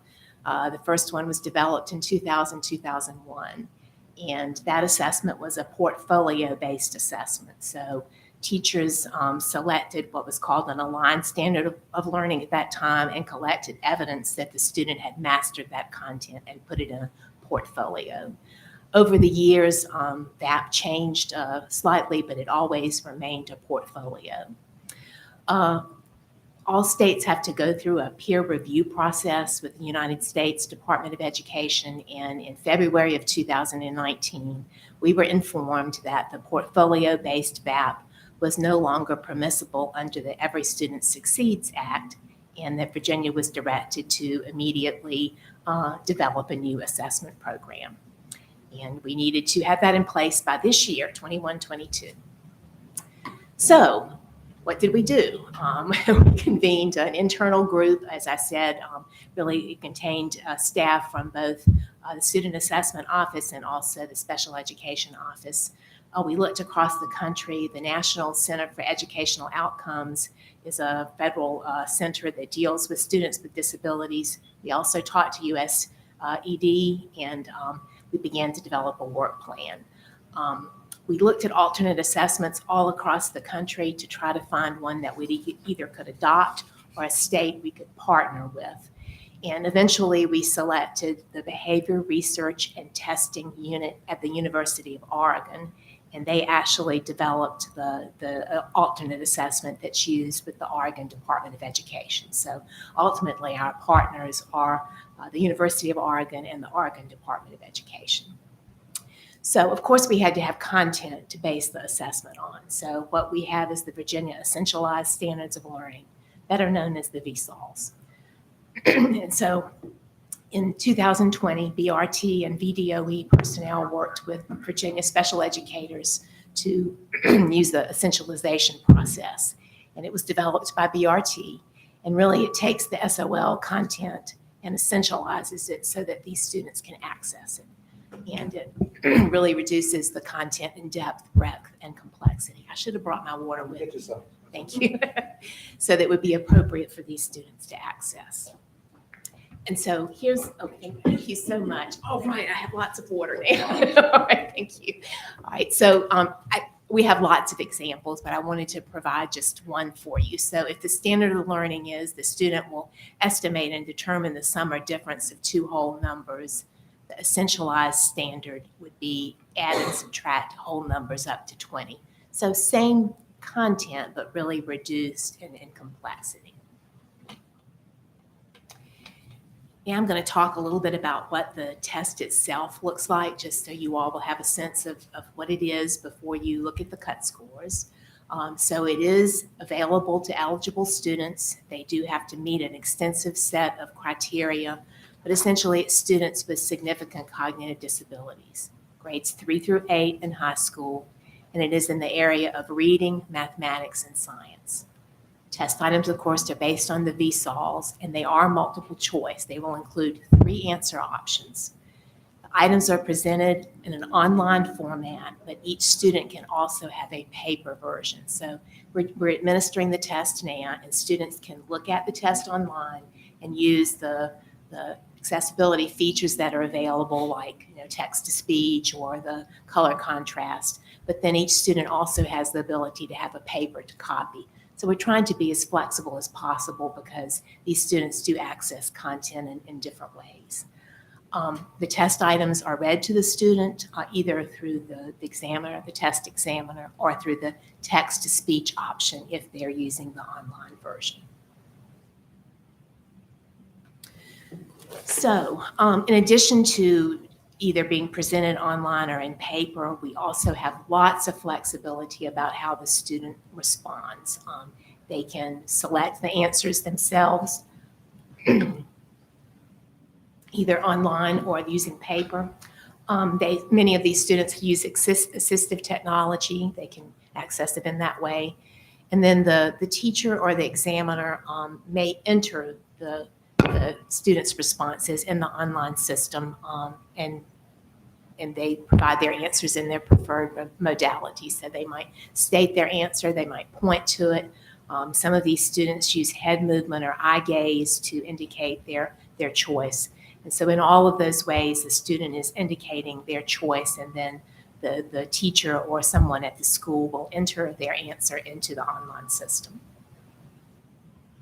So remember, this was our VSOL. So now I'm going to show you what an item looks like. So this would be a VAP item, very simple. 6 plus 8 equals, and then the answer choices are in boxes. And then the student could point to the answer or perhaps use assistive technology. So now that was an overview of the test, a very brief overview. And now I'm going just to remind you about the standard setting process. Many of you have been through the standard setting process before. I know, Dr. Duran, it's a very exciting process, but we'll review the steps one more time. Good. So because they're being administered the first time this spring, you do have to adopt new cut scores. And just a reminder, cut scores are the minimum number of correct answers a student has to get to be in the level of proficient or advanced. And as we always do, we base the recommendations that come to you on committees of educators. So this time around, we are convening educators twice, and I'll explain a little bit more about why that is in a few minutes. We met with committees last week, and then we'll meet with them again on a Saturday in May. Because you do not meet in May, we will be bringing this before you in June and asking you to waive first review and adopting the cut scores. And that's really so parents can receive their students' test results. We also need the results for accreditation and also for federal accountability. Because we will not be bringing the item to you formally until June, we do want to provide you with information in May so that you will have time to look at it prior to the June board meeting. And then Emily will also help us to post it publicly. So even though there will not be 2 reviews of the cut scores, you and the public will have about a month to look at the data before we ask you to act. Just a reminder, standard setting is a systemic way of making judgments, and we really base our recommendations primarily on teachers. And then we will also talk a bit about the impact data that a different group of teachers will look at in a few minutes. So for that, we have 3 performance levels. We have does not meet proficiency, which really is fail, proficient in the standards, and then advanced attainment. So we use a procedure called ANGOF. It's the same one we've used since 1998. For the committees of educators we used this time, it was teachers who are familiar with the VSOLs and also have experience in teaching students with significant cognitive disabilities. Of course, we always train our committee members when we do standard setting. And then the first thing they do is review what's called the performance level descriptors. And this is just a description of what is expected for a student to be proficient in the content for VAP. And so here is one for grade 3 reading. And you can see that here the student for reading, they would be able to identify the meaning of some words, answer some comprehension questions. If they're reading fiction, they might be able to identify some characters and perhaps some settings. So the next thing that happens is the committee members look at those performance level descriptors, and then they think about, so what would be the requirements for a student who is just over the border? So a student who is just barely proficient, what would that student look like? And they spend a long time creating what's called borderline descriptors. And what this does is it gives the committee members a common understanding of the student who is just proficient or just advanced. And they use that common understanding as they move into the next activity, which is to review the test items. So each committee member independently reviews the questions on the VAP assessment, and they're thinking about students who are just barely proficient in VAP, and they think about whether if they were at 100 students who were just barely proficient in VAP, would 2/3 of them get that item correct? They use the same activity for the advanced proficiency level, and then when round one is completed, and round one really is just their first set of judgments. So each committee member has recorded a yes or no for each item in terms of whether or not they think the student who is barely proficient would get that item correct. And those yeses are added up, and that becomes their cut score. So if I had 10 items and I said that just barely a proficient student should get 6 of them correct, then my cut score is 6 out of 10. Once we have round one, then the committee members review the feedback from that round. They get information about what the other committee members judged, and then they have a lot of discussion about items where there is disagreement. So if I said that a student should get a particular item correct and Dr. Anderson said no, then we would discuss that item and try to determine why our judgments were not consistent about that particular item. So after round two, they again in round two, they make the same judgments and again get feedback on the committee members, other committee members' recommendations. And then round three is the last round. Here, they're not reviewing individual items, but instead they can make adjustments if they want to their cut scores. I know all of you have been through standard setting before, so that was just a quick review of the process. So each test has its own standard setting committee. So there's one for grade 3 reading, one for grade 4 reading, and so on. And then vertical articulation is the last committee. That committee contains members of each of the standard setting committees. And that committee's job is really to look across the recommended cut scores and determine if there's not consistency in the impact, is there a content reason? So the individual committees that look at the test items do not have access to the impact data. The articulation committee is given estimated impact. So if we adopt this particular cut score, then this many students will fall into the proficient range, and this many will fall into the advanced range.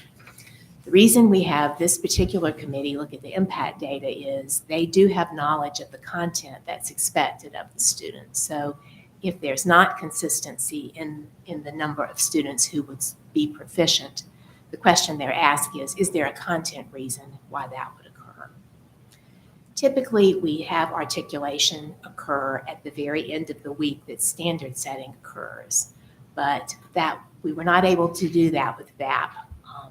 We do not have enough data in yet to have a reasonable estimate of impact. So that's why we are having that separate committee meeting on a Saturday in May for the teachers to review that impact data. And so once we have that impact data, we will prepare the charts that will come to you. And actually what you will get will be the round 3 results from each committee. Then you'll get the articulation committee's recommendation. And then lastly, Superintendent Balo will have an opportunity to look at the data and make any adjustments that she feels are necessary. And so we will give you that information hopefully in mid-May and ask you to act on it in June. So, Dr. Mann, I'll be happy to answer any questions. Thank you. One clarifying question. So we'll be doing in June, it'll be grades 3 through 8 in high school, as you said, right? Will it be 3 through 8? Is it all of them in one, or is it a third reading, a third math, and a third science? Or is VAP kind of looking at all at each grade? I don't know, high school would be different because they take different Great assessments. question. It is an individual test. So it'll be 3 through 8, an individual reading test for each grade level, and then high school. Okay. And then same thing for math. Science is only given at 5, 8 in high school to be consistent with where we administer the SOL test. Thank you for the clarification. Other questions, comments? Once again, excellent job. Thank you so much Thank for being here, providing the overview. And that wraps up our work session day. So that means we can retire for the night. Thank you for your leadership today. You did a great job chairing. Thank you, Dr. Mann. Thank you, Thank Madam you. Vice President. Phenomenal job. Thank you, Pam. Pam, thanks so much for being with us. We look forward to seeing you tomorrow. Thank you, guys. It's good to see you. We miss you, Pam. I miss you all.